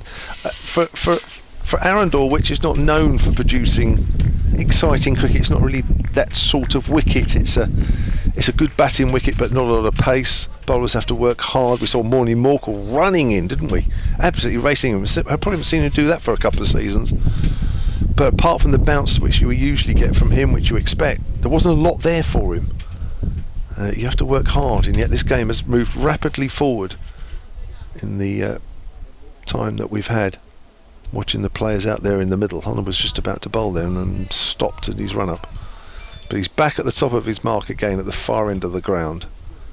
And he's bowling to Jason Roy once more, and Roy just forward and defends and plays it back to Holland, and there's no run. I think the other thing Jason Roy's thinking is we can't just stand here and not score any runs. So he's trying to get this scoreboard moving as well. It takes a bit of the pressure off Scott Borthwick, but Jason Roy is never going to be one to end up 15 not out. He's always going to want to see that scoreboard moving. Interestingly here, I think McManus is going to come up to the stumps to Holland because Jason Roy's batting a long way out of his crease. So McManus calls for the helmet, and we'll be up to the stumps to Jason Roy. It's a good move. Sunshine out here at Arundel. As Holland bowls, that's turned off probably quite straight through square leg. Chases on here for Harry Kame, runs back to deep square leg. Batsmen jog through for a couple, and at the end of that over, Surrey are 27 now for 3, and they trail Hampshire now by 99. And of course the other thing is Surrey have lost both their opening games in this competition. Hampshire have played 2-1-1, lost 1. So Hampshire would love another victory here. Keeps them in the mix-up. Surrey aren't going to win this game, obviously, but I think it would do them good to get out of this today, having batted through to stumps for a draw. But it's not going to be straightforward at all, this. And we are going to get leg spin. This will be good. When Roy gets on to strike against Mason Crane, that'll be fun. But it'll be Scott Borthwick, the man on strike. Elsewhere in the Bob Willis Trophy at Headingley, Yorkshire 400 for 6, big double 100 there for Milan, and Derbyshire 220 for 6. Warwickshire 120 for 8, so just a couple more wickets needed by Somerset. Chase is on for Essex. Their target against Sussex is 196. They're 64 for 2. At Hove, that's turning into a good game. Northants needing 149 runs to win, or 114 for 6 against Worcestershire, so that could still be quite interesting. And following on, Lancashire against Nottinghamshire. Lancashire much better second time round, 77 without loss. Middlesex 155 for 1 in their second innings against Kent at Canterbury, lead by 2-3-3. And Glamorgan are 138 for 7 against Gloucestershire. That's a lead of just 73. So that could still be a run chase. And there's been forfeitures in the game between Durham and Leicestershire, which is interesting. And Leicestershire require 165. They're 127 for 2, 165 more. So Mason Crane will come round the wicket to Scott Borthwick, and Borthwick kicks the first one from outside his off stump, bowling his leggies. Mason Crane got bounce and turn in that first innings from the park end. Polished off the Surrey innings, didn't he, with figures of 2 for 8 at the end. Well, we've seen the spinners 6 for 101 for Verdi. Now Mason Crane. Why, if he can take a 6 for here, they'll be delighted. Round the wicket goes Crane. Oh, that one must be tight. That must be tight. That's out. Scott Borthwick on the back foot, and Mason Crane has got him trapped. LBW. Now Scott Borthwick doesn't look best pleased with the decision. It's obviously turned. Whether it's done too much, I don't know, but given Scott Borthwick isn't happy, I'll tell you that much for nothing, but he has to go, and Scott Borthwick goes for 5. And the other thing that does is it gets Mason Crane into this game straight away, and it'll bring Jamie Smith out to the middle, and Surrey are 27 for 4. Well, I don't know what gesture he was making to Billy Taylor, the umpire there. I think he was telling him how much the ball had turned. Either that, or he was saying to him that there was the size of the fish that he caught in the River Arun last night. It was either that or how much that had spun. Yeah. And Scott Borthwick has to go. And Jamie Smith is out there, and there's an aeroplane buzzing the ground at the moment. I don't think David Gower's here, but we have got an aeroplane flying across the ground. But the thing is, Mr. James, it gets Mason Crane straight into the game. It does. 27 for 4, Surrey. I think there was a banner. Actually, let me look. There's a banner behind that plane. Look in the book. Yes. I think it said about the dismissal. Look in the book. Yes. Yep. So off goes the biplane, but Jamie Smith joins Jason Roy out there in the middle. But yeah, I think it was definitely how much that had turned was the gesture. I know I haven't counted them up yet, Churchy, but I think it's fair to say there has been a few LBWs in this game. Yeah, the umpires have been busy. They have. They've had some decisions to make. So Jamie Smith is out there. 27 for 4, Surrey. Sam North East and Jason Roy having a bit of a natter about life in general, I think. And Jason Roy will pick up his bat and his helmet because he was just having a drink while Jamie Smith made his way out to the middle. So Jamie Smith made 18 in the first innings, batted for a long time for those 18 runs, but there is going to be a bit of pressure on him here. Mason Crane already getting this ball to spin. Oop, he's dropped it just as he was about to start his run. 27 for 4, Surrey. As over the wicket goes Crane. First ball for Jamie Smith, he's forward. They've got the city point in there. Zoos and ahs to every delivery at the moment. It's all very good stuff, this, from Hampshire, but it is a Surrey batting lineup that's a little down on confidence at the moment, and they're now under pressure. Mason Crane bounces in again. Forward goes Smith. Pushes this one back up the pitch and there's no run. Well, this is very much home country for Mason Crane here. Lancing College just down the road was his schooling. He was, of course, in the Sussex underage groups early on. Sussex didn't really want him. Can you believe that? So he's very much at home here. Here he comes over the wicket once again. Smith is forward, pushing this one down to city point. What you would say is, and it's my first sighting of Mason Crane, obviously this season, and for a while actually, looks very confident. Oh, he is. Everything's right about it. He's bouncing in, he's giving it a rip. He looks a very comfy bowler to me at the moment. He's got his captain Sam North East at short extra cover now. As Crane is in, and forward goes Smith, drives nicely. That's a lovely shot from Jamie. Says super placement this. Wow, he's timed that.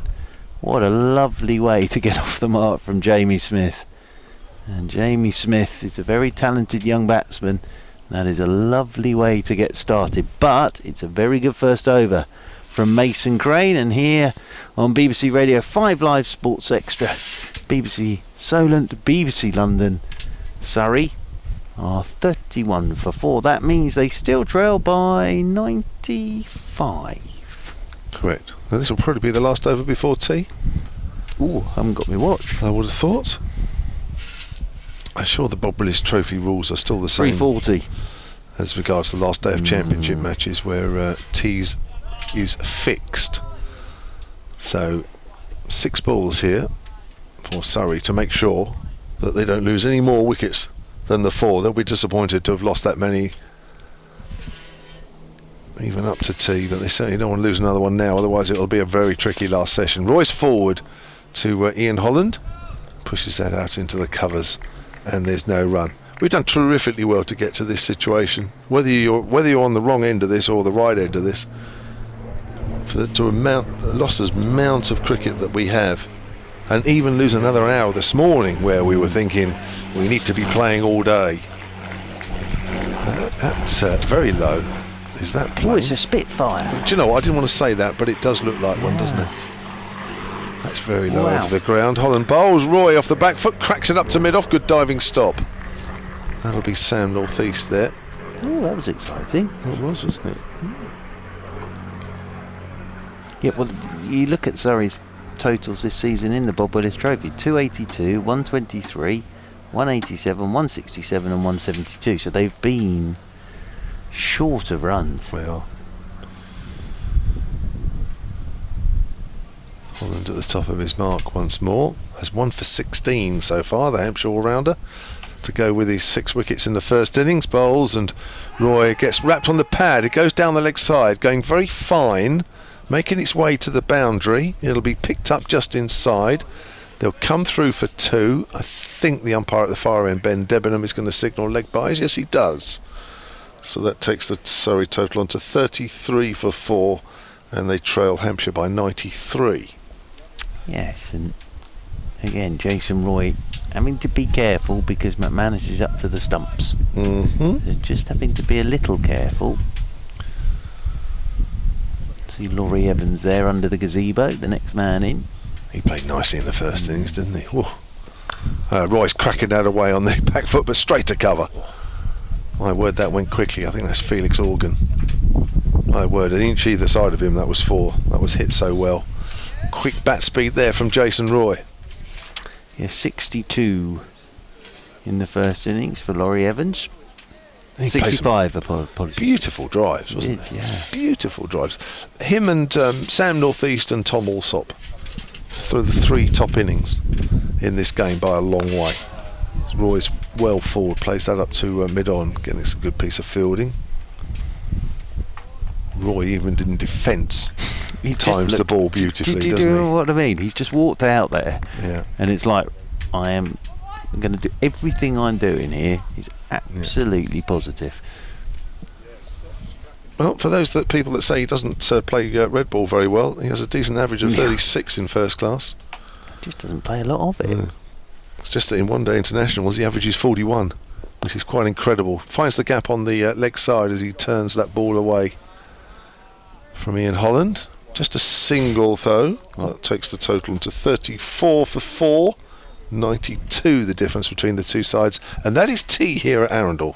It is, and that's been a very good session for Hampshire.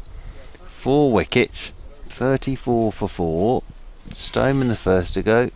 Apologies, Ryan Patel the first to go, caught by McManus off wheel behind the stumps for 5. Then Stoneman caught at first slip by Alsop off wheel for 3. Will Jacks LBW to Holland without scoring. And Borthwick LBW to Mason Crane in Crane's first over for 5. Roy 13, Smith 4, 34 for 4 Surrey. They still have an awful lot of work to do, and they will still trail by 92 runs, Kevin James. Yes, good game in prospect. So if you're listening to us via the BBC Sport website, then stay with us. We'll be back in 20 minutes. Promises to be a fascinating end to this game here at Arundel. And for 5 Live Sports Extra listeners, hand you back to Kevin Howes.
Welcome back to the Arundel Castle Cricket Club in West Sussex, where we have reached the stage of the final session on day 4 of this Bob Willis Trophy match between Hampshire and Surrey.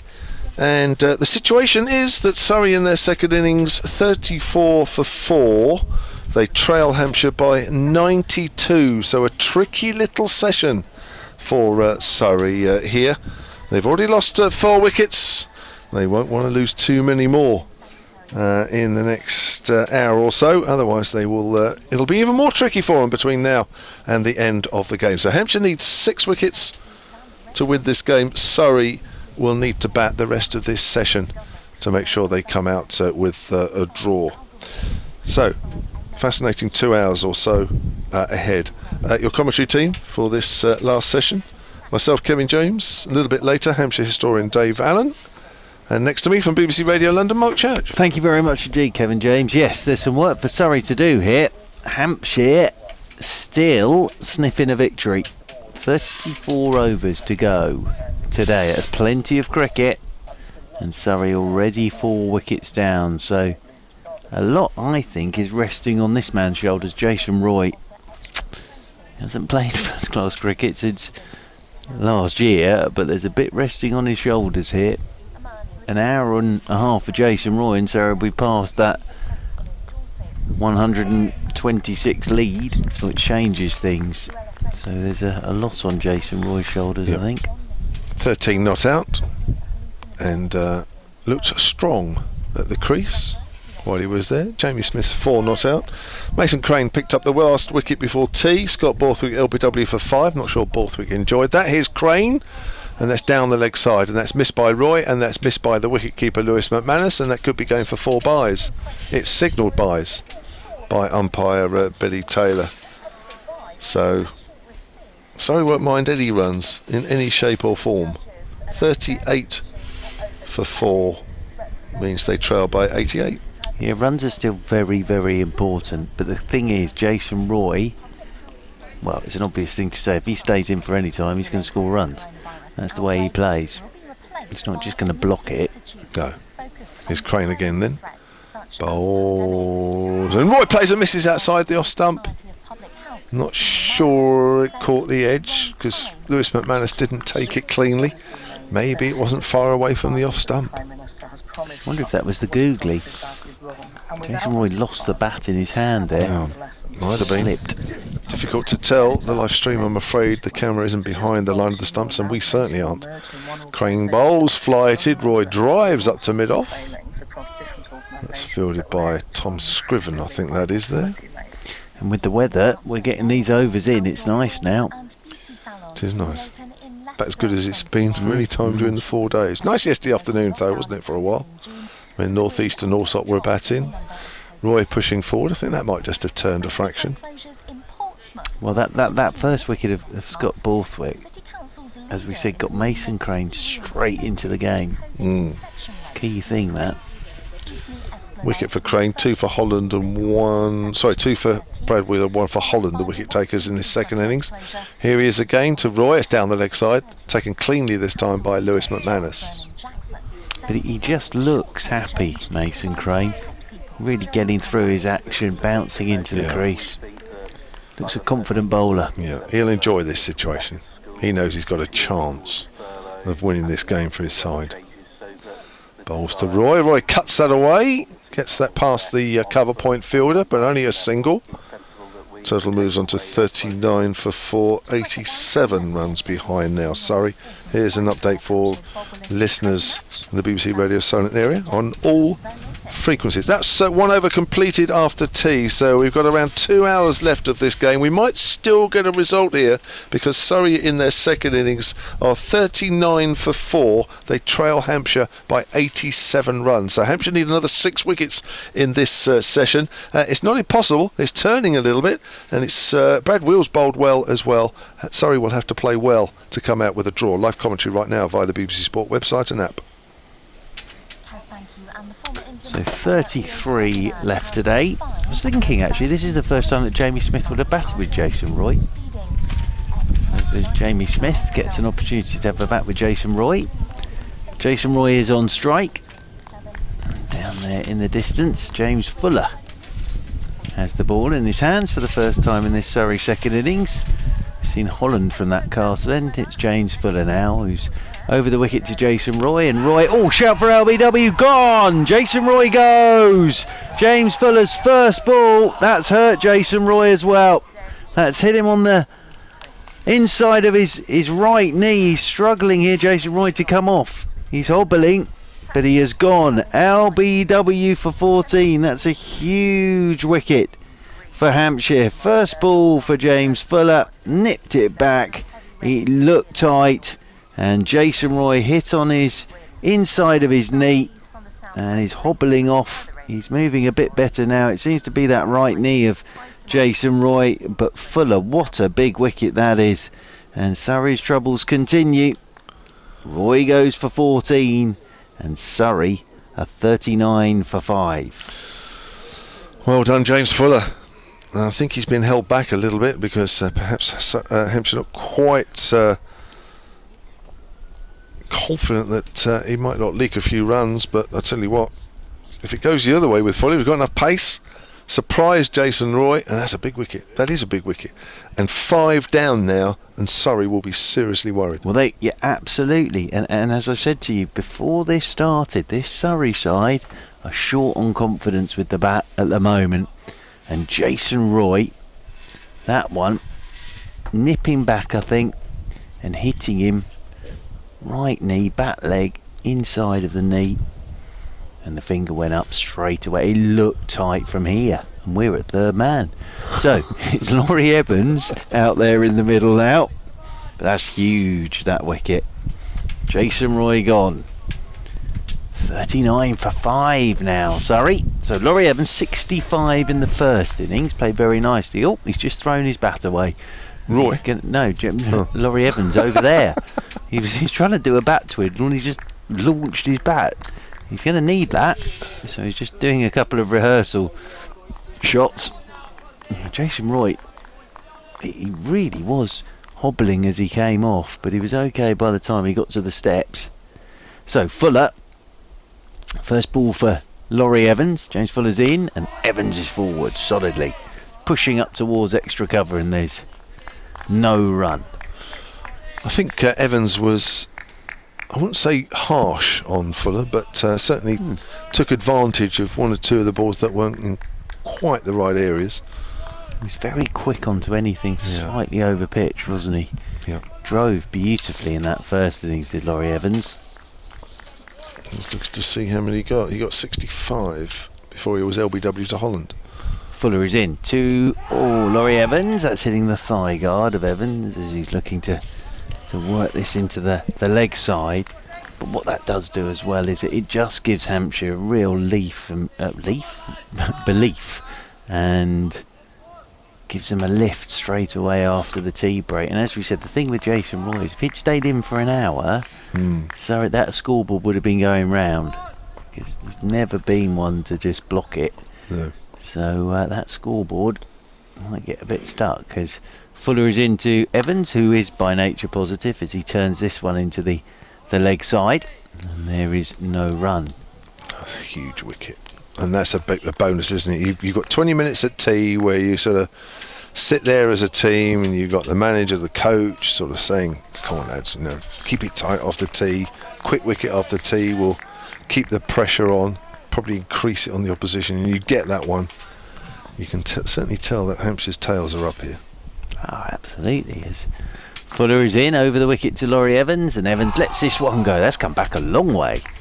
See where McManus is taking that. He's flying off down the leg side, so that has nipped back from Fuller. Good stuff from Fuller.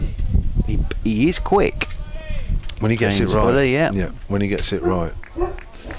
I think there's something I just need to look at James Fuller a little bit more. I'm just wondering now, why has that ball gone through really nicely, really much quicker? It's going through quicker than it did in the first innings, isn't it? Here he comes again. Over the wicket to Evans, and Evans turns him leg side. Oohs and ahs to every ball at the moment. I don't know, I've just got a little theory about Fuller here at the moment. I think he's... I mean, I should know. I have watched him, of course, for a season and a bit now, and he's a peculiarity in as much that he's got the pace. You don't need to worry about that. He's got pace, but he doesn't get enough balls in the right areas at times, and I'm not sure he knows why. But I've just detected that. I mean, he's running in quite nicely, isn't he? No doubt about it. But I don't know. I think from the first innings, he's just using his front arm a little bit more. I think he feels confident. I think he feels confident because he got Roy out early on there. So he's confident. I think the situation has made him feel a bit confident because Hampshire are on top. Because sometimes you come on and batsmen are playing well and it can affect things a little bit. But I think everything at the moment feels right for him. And I don't know. I just detect that he's using his front arm a little bit more than I've seen at times. And I'm just wondering if that helps him get through his action better. Wait and see. And knocking Jason Roy over will do his confidence a world of good, won't it? Yeah. With his first delivery. So, yeah, he knows that's the key bloke, and he's knocked him over with his first ball. So again, we said it with Mason Crane. James Fuller's straight into the game here. So, Hampshire have chance here of claiming a victory. Crane bowls, and well forward there is Jamie Smith, and Laurie Evans is changing his gloves already. Well, I think that's because when he twiddled his bat, he threw it halfway across Arundel, so I think maybe his gloves were a bit sweaty or something. Well, he's only been out there a few balls. Maybe he sat in them. Crane bowls and Smith drives pleasantly out into the covers. I think that's Brad Wheel out at deep cover, away in the distance. And that will take the total on to 40 for 5 now. 86 behind Surrey. I don't mean he sat in them. What I mean is he sat with them on. That's what I meant. Ah, right. So maybe he got out there and they were a bit sweaty. So he's called for a new pair. Crane again then. Just tosses the ball from one hand to another. Does it again. Just blows on his right hand as Laurie Evans faces Crane, and Evans, he gets a leading edge there, and he was just trying to nose that away on the leg side, and the ball comes off the outside edge and finds Tom Alsop at point. Practicing the sweep shot now, Laurie Evans. Well, don't think Crane will mind that. Don't think anybody will mind him playing across the line. Dog's getting excited again. Here's Crane bowls, flighted. Evans drives. That's a thick outside edge. Goes out towards deep cover where Brad Wheel does the fielding once more. Got an email here a little while ago, just before tea actually. Mike Vokes, I know you'll be listening. sonatcricket@gmail.com says Raj Maru told me that he rated Mason the minute that he started at Lancing College. This was long before Mason had even set foot in Hampshire. The plane indeed sounded like a Spitfire, which that was of course before tea. That's another single. I think the total is 42. Have I missed one? It is 42 now with that single. Thank you. 84. Surrey are behind. So it's funny, isn't it? Somebody can tell just from the noise of an engine that it's... I was saying that, I don't know, what was the name of that email? It was from Mike Vokes. It's left alone outside the off stump. We can't tell if it's a googly or not. Look closest to the off stump. It also looked a good leave. End of the over. I'm wondering if he's flying the Spitfire, because as you've read that out, it came over again. Has it been again? Yes. Oh gosh. So there we are. No, nice to see the Spitfire earlier on. There are 31, a minimum of, overs left today. So 31 left. Sorry, I've lost Jason Roy straight away after tea. 42 for 5. James Fuller about to bowl his second over of this innings from the castle end. Gazebo bustling in the wind, but we've got blue sky and high cloud now. So weather-wise, we're okay, I think. We are. We'll get a full session in, however long that is. 2 slips and a gully for James Fuller from the castle end to Jamie Smith, and Smith turns leg side, rolls in there towards mid-wicket, and there's no run. Got another email here. Excellent. You want me to read it out? Yes, please. From David Rake. Good afternoon to you, David. sonatcricket@gmail.com if you want to email us during this session. He says, hi everyone at Arundel. There's not as many as there usually is at Arundel, but I know what you mean. thoroughly enjoying the commentary.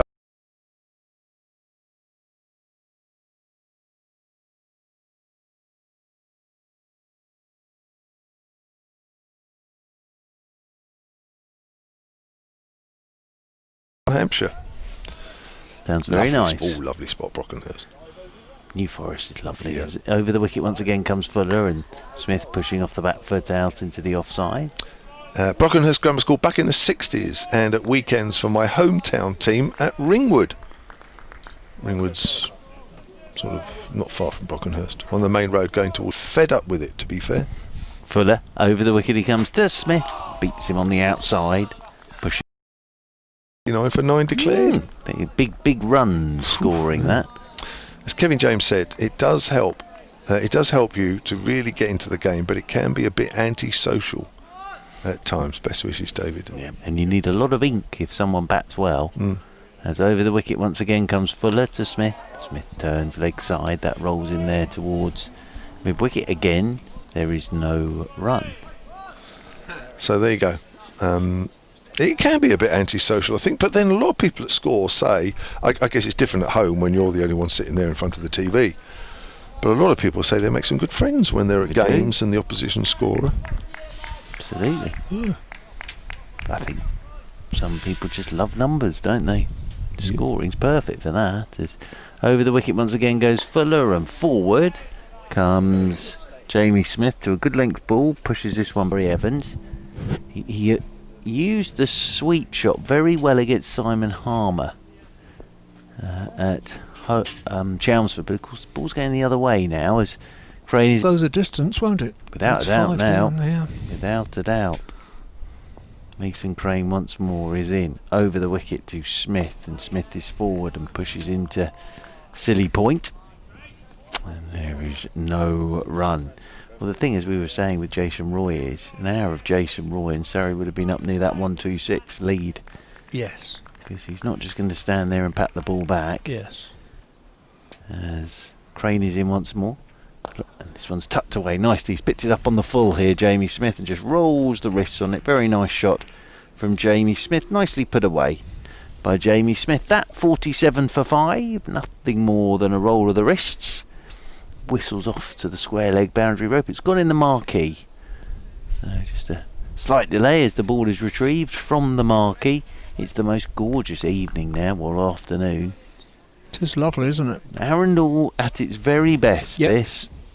Well, I'm glad that'll be your last view of it. You know, you'll go away with that fond memory. Absolutely. As forward goes Jamie Smith and pushes this one away out into the offside. There is no run. It's the end of another tidy over from Mason Crane. A boundary in it to Jamie Smith, and Surrey 47 for 5, Dave Ellen, 29 overs remaining. Kevin and I, before tea, were talking about whether England's squad was going to be named for the white ball games, and Alex Smith, who's here as the journalist, has told me that it has been named. And from a Hampshire point of view, I can tell you there are no Hampshire players in it. Liam Dawson, of course, wouldn't have been fit. James Vince isn't included. I don't have any more information. I just tried to look it up on the BBC website. It's not there because I haven't seen any. About Topley, for instance. Here we go. I'll find something for you here, okay. Mr. Allen. Give me a second. Yeah. I'll use my investigative powers Great. of journalism.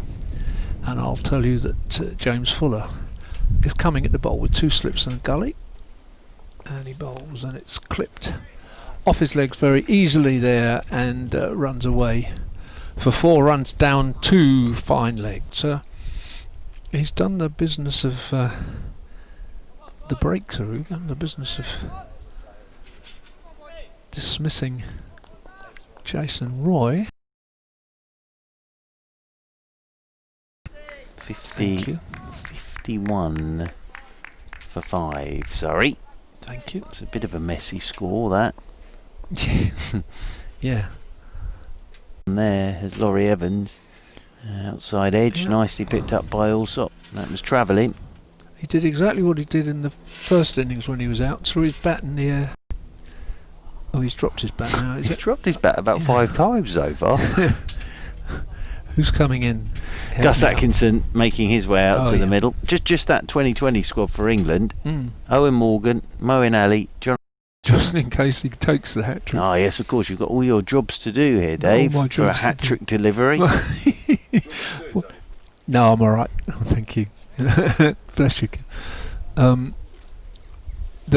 All the things I've seen in cricket over the centuries, and in he comes out. It's Side edge more than pad, rolls away into the leg side, and there's no run. Well, there you are, Dave Allen. I'm glad. he's not taking a single. Well, this is going to be the plan then. Yeah. So it's going to be Smith against Fuller, Yeah. and Dunn against Crane. And Alex Smith is rushing across to talk to. Alex Smith is the journalist here working today, rushing across to talk to Kevin James. So Alex Smith is brilliant at looking up all sorts of little records and facts, and he found out the record number of LBWs for Hampshire in an innings the other day for me, and he gets very excited about it. All full of bowls, and that's almost Yorker length. It's just dug out by Jamie Smith, runs up to mid off, no run, but he's clearly intrigued or excited about something there. And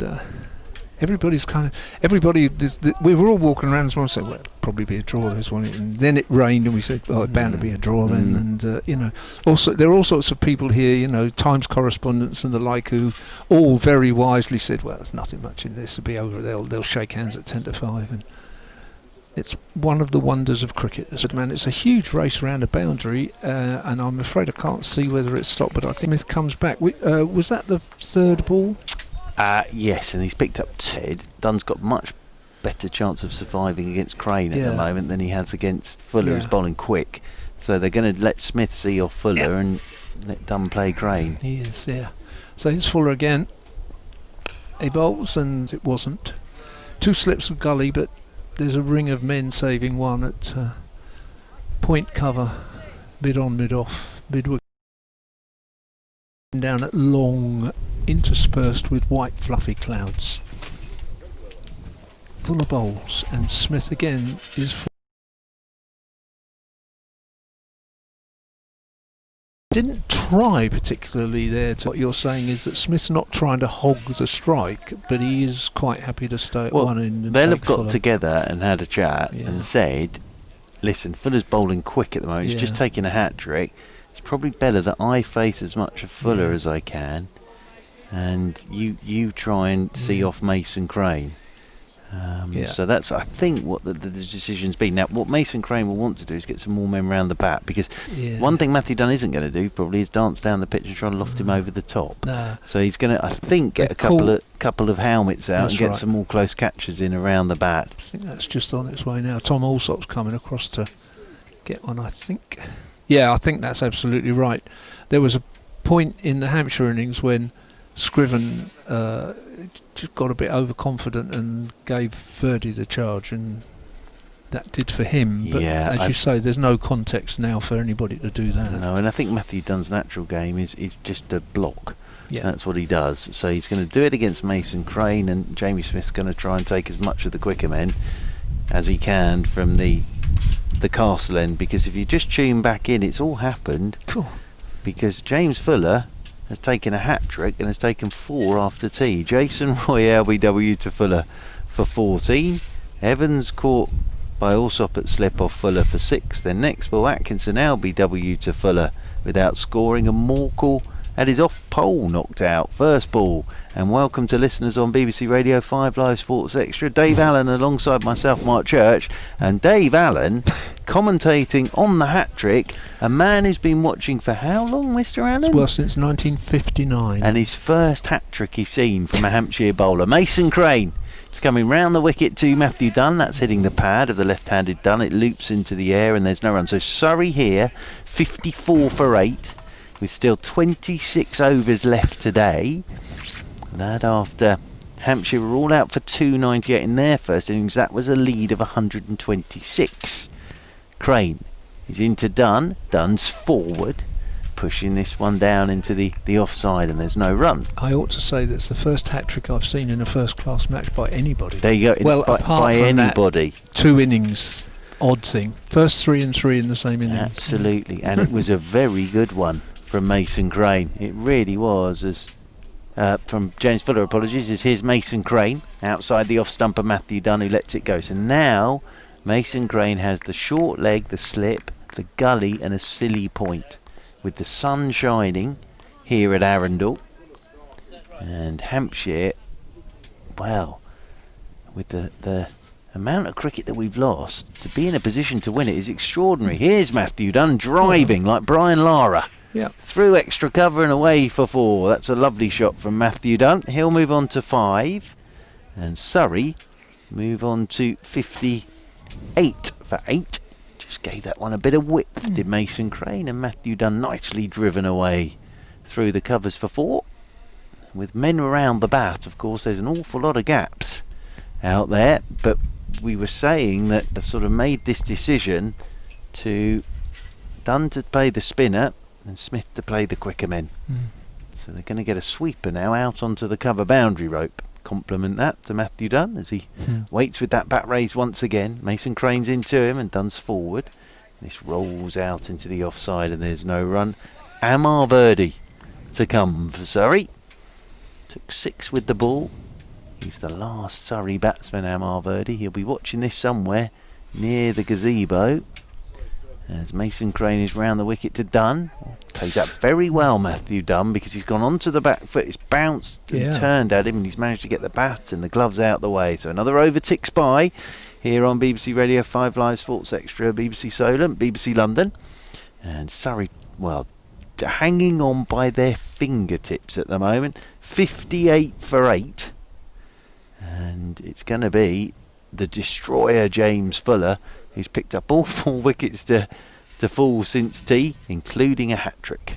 Five Live listeners probably won't know about the whole context of this game. That in the first innings, Fuller bowled a maiden over and then was plundered for 17 and pulled out of the attack straight away. He comes in now and bowls. That bounces on Smith and he stands up and plays it just down in front of him for no run. So, and then he this morning was out for naught, so had a miserable match really. And when he took that first wicket with his first ball after tea, first ball that he's bowled in this innings, he just looked absolutely thrilled. And then, of course, got more and more thrilled. Well, and that was a key wicket. Jason Roy, LBW for 14. Yeah, top scorer, full of bowls. Oh, and that bounces on him, it hits him, it's running away. There's a man down there that I can't see, I'm afraid. Now he's gone behind. It's 4 leg byes. Okay. Well, he's ducked. Evasive action, yeah. He's ducked. Good quick ball that from Fuller. He was ducking Jamie Smith. It's hit him on the helmet. So he's going to have to get the old physio out. And we're going to go through now the concussion protocol. That's right. And another helmet will be brought out. So here comes Alex Tyso, the Surrey physiotherapist, fine figure of a man. He's got his little apron on and he's jogging out there because they'll have to do the old count backwards from 10. What day of the week is it? What's your name? Kevin might struggle with that first. Absolutely. He'd be all right on Norton one. Yes.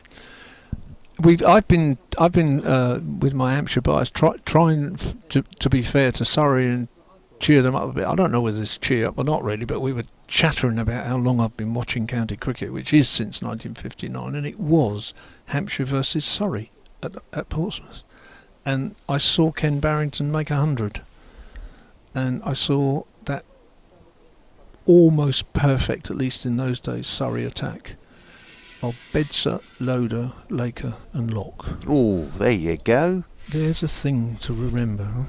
I mean, I can't claim, I was 9 years old, I can't claim that I have a clear picture of it, but that is what I saw. And it was actually a game almost as thrilling as this. Surrey finished about 12 runs short of their target when the Guildhall clock in Portsmouth struck at 6, and Hampshire needed 1 wicket. Cool. So it was a draw. But it's like the end of Back to the Future. Yeah, it was just, yeah.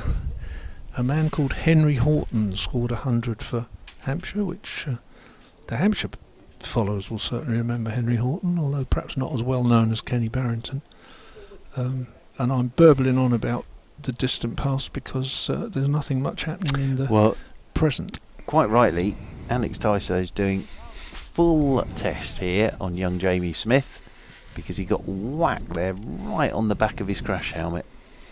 So there'll be a new helmet for him, which he's got now. I think, has he got through this concussion protocol? I'm just watching him at the moment. Yeah, he's putting his gloves back on, so I think he's okay, Jamie Smith. I was just going to throw at you a complicated question, really. What if he hadn't? Surrey would then have been entitled to replace him with a like for like. Yeah, but is there one here? And no. Would it be quick enough? No. Because you'd then be down to Verdi coming in, and if he was out first ball, would there be I don't know. Well, they've got Dan Moriarty here. Okay. And James Taylor. Yeah. As sort of 12th and 13th men. But again, with all the concussion protocols and everything. But yes, Alex Tyso has done a very fine job there, and Jamie Smith, thankfully, is okay and ready to continue. It was a good quick ball that from Fuller. He's getting it through there at good pace here. His tail will be up, so to speak. His confidence will be sky high, having picked up all four. Yeah. Well, I don't know anything about Jamie Smith. Will he just toughen up and not worry? He's a very laid-back young man. This one, not a lot phases him. It will have rattled him. Yeah, it rattles anybody. Yeah, but they're getting a short leg as well in now. So yeah, short leg in there for James Fuller. Jamie Smith is okay to continue.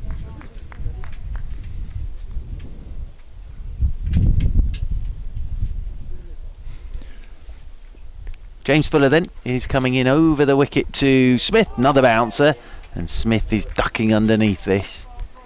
Again, good aggressive bowling that from James Fuller. That's taken by McManus low down to his left hand side. Lovely evening here. It really is on BBC Radio 5 Live Sports Extra, BBC Solent and BBC London.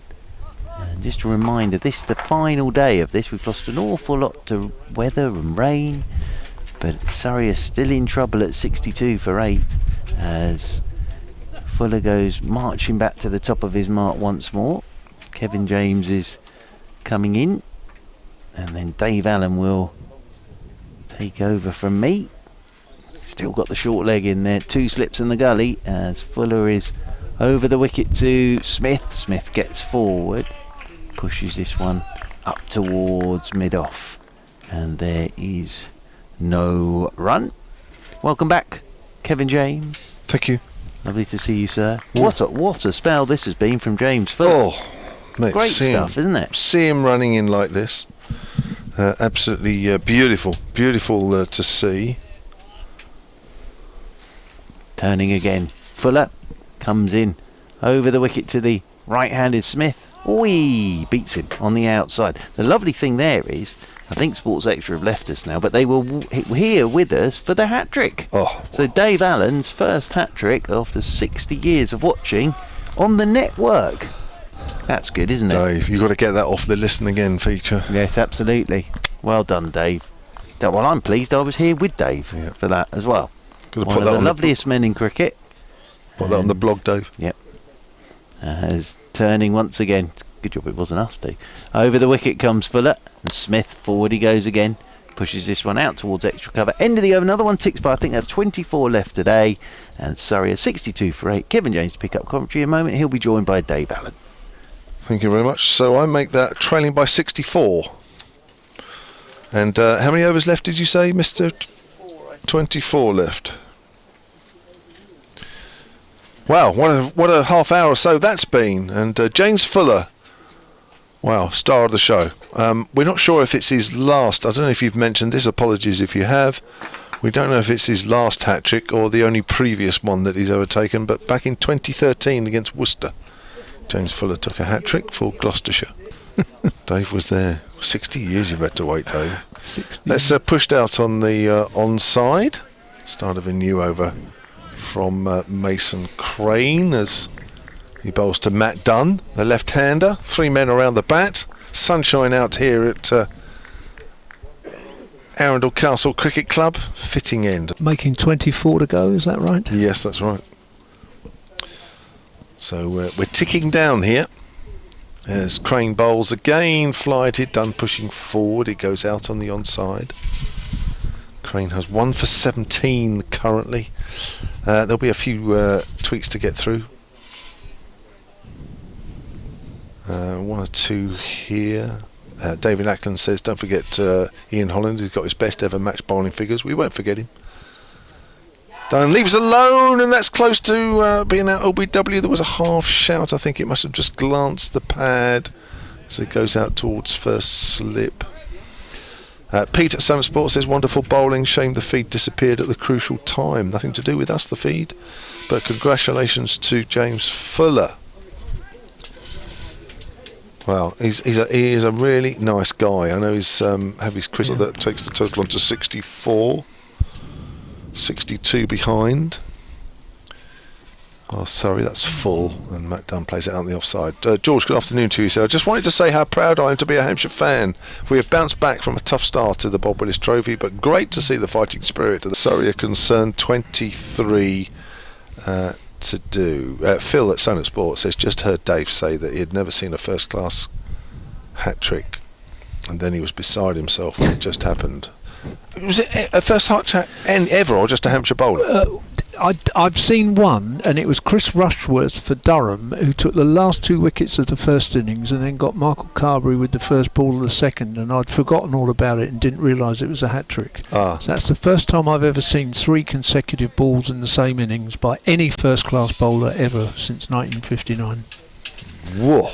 And James Fuller, who did it, is coming into bowl, and he bowls, and Smith plays that out on the offside, and not interested in taking that run. He's decided that he's, despite the hit, the blow on the helmet, decided he's going to take James Fuller, who has 2 slips and a gully and a short leg in. Otherwise, people saving 1 or out on the boundary. I think runs are pretty well irrelevant now. Surrey would have to go at a rate far better than they are now to get beyond the Hampshire total. As Fuller bowls and Smith is forward defensively, and there's no run. Beautiful evening now. Yeah, it is lovely, isn't it? Mike Martin, Silent Sport. I don't know if you've read this one, Dave. Lovely commentary from Dave. Congrats on seeing your first hat-trick in so many years. Hopefully it will result in a win. Yes, hope so. Yeah. That'd be a bit of a disappointment, wouldn't it, really, see a hat-trick, but Hampshire. Actually, you have to say now, we couldn't really see any chance of a win, but now you'd have to say it'd be disappointing. Yeah, I think that's right. Yeah. Although it'll be thrilling in a way if Smith just takes his bat away from that one. I mean, it would be disappointing, but it would be a remarkable battle by the Surrey last 3 if they save this. Yeah. You'd have to played well in the first innings, didn't he? Yes, he did. Got a beauty from Scriven, didn't he? There was that mention about not forgetting Holland. There have been quite a number of people who've done very well in this game for Hampshire. North East again to McManus.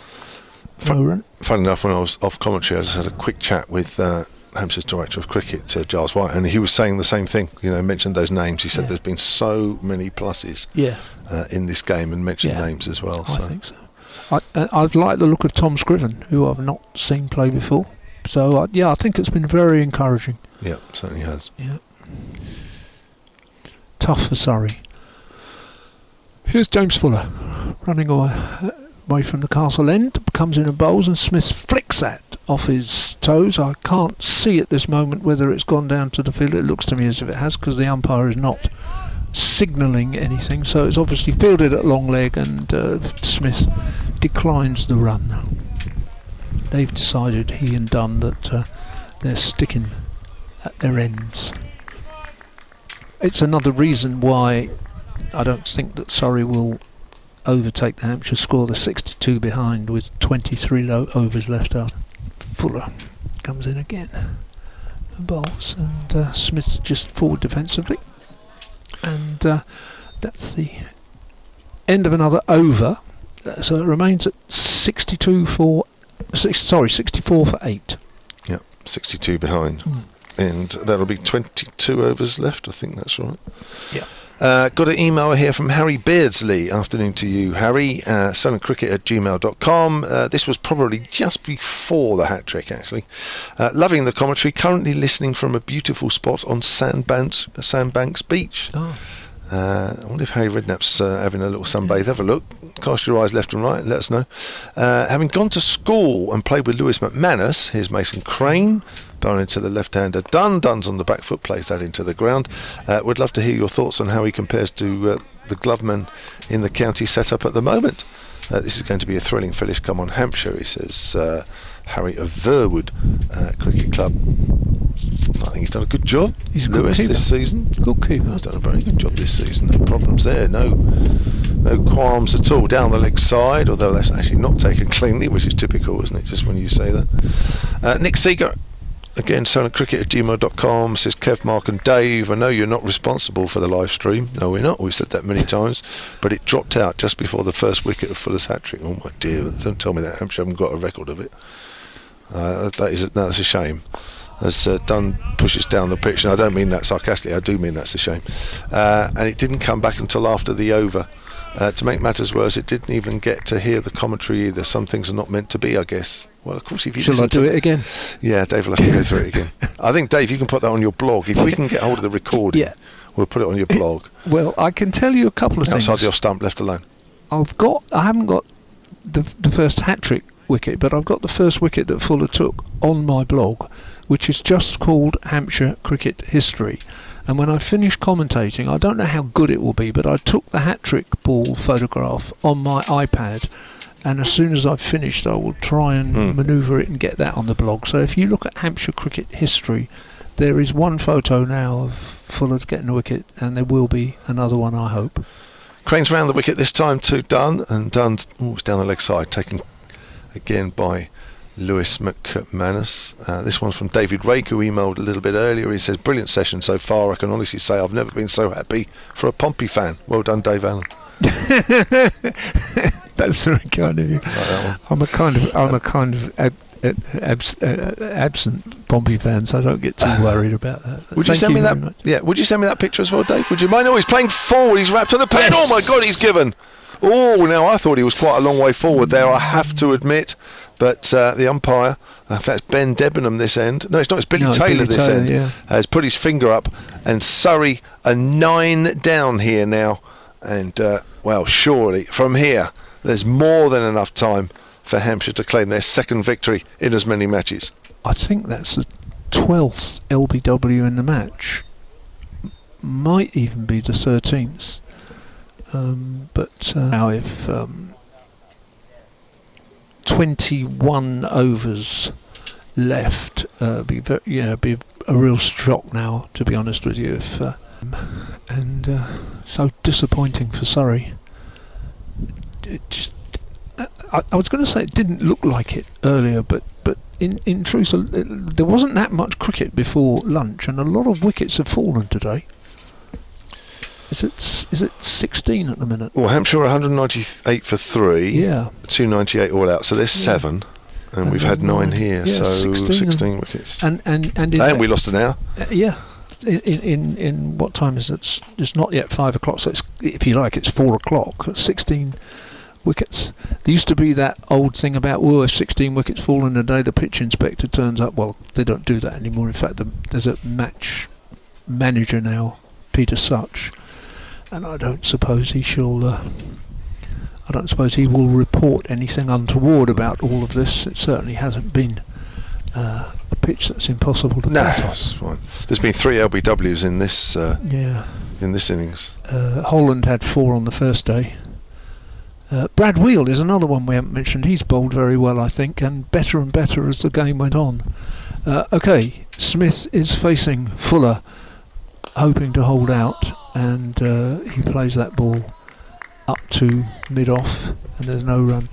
The field for Smith remains the same. I suspect it might get even a bit more threatening for Verdi when it's his turn to face Mason Crane.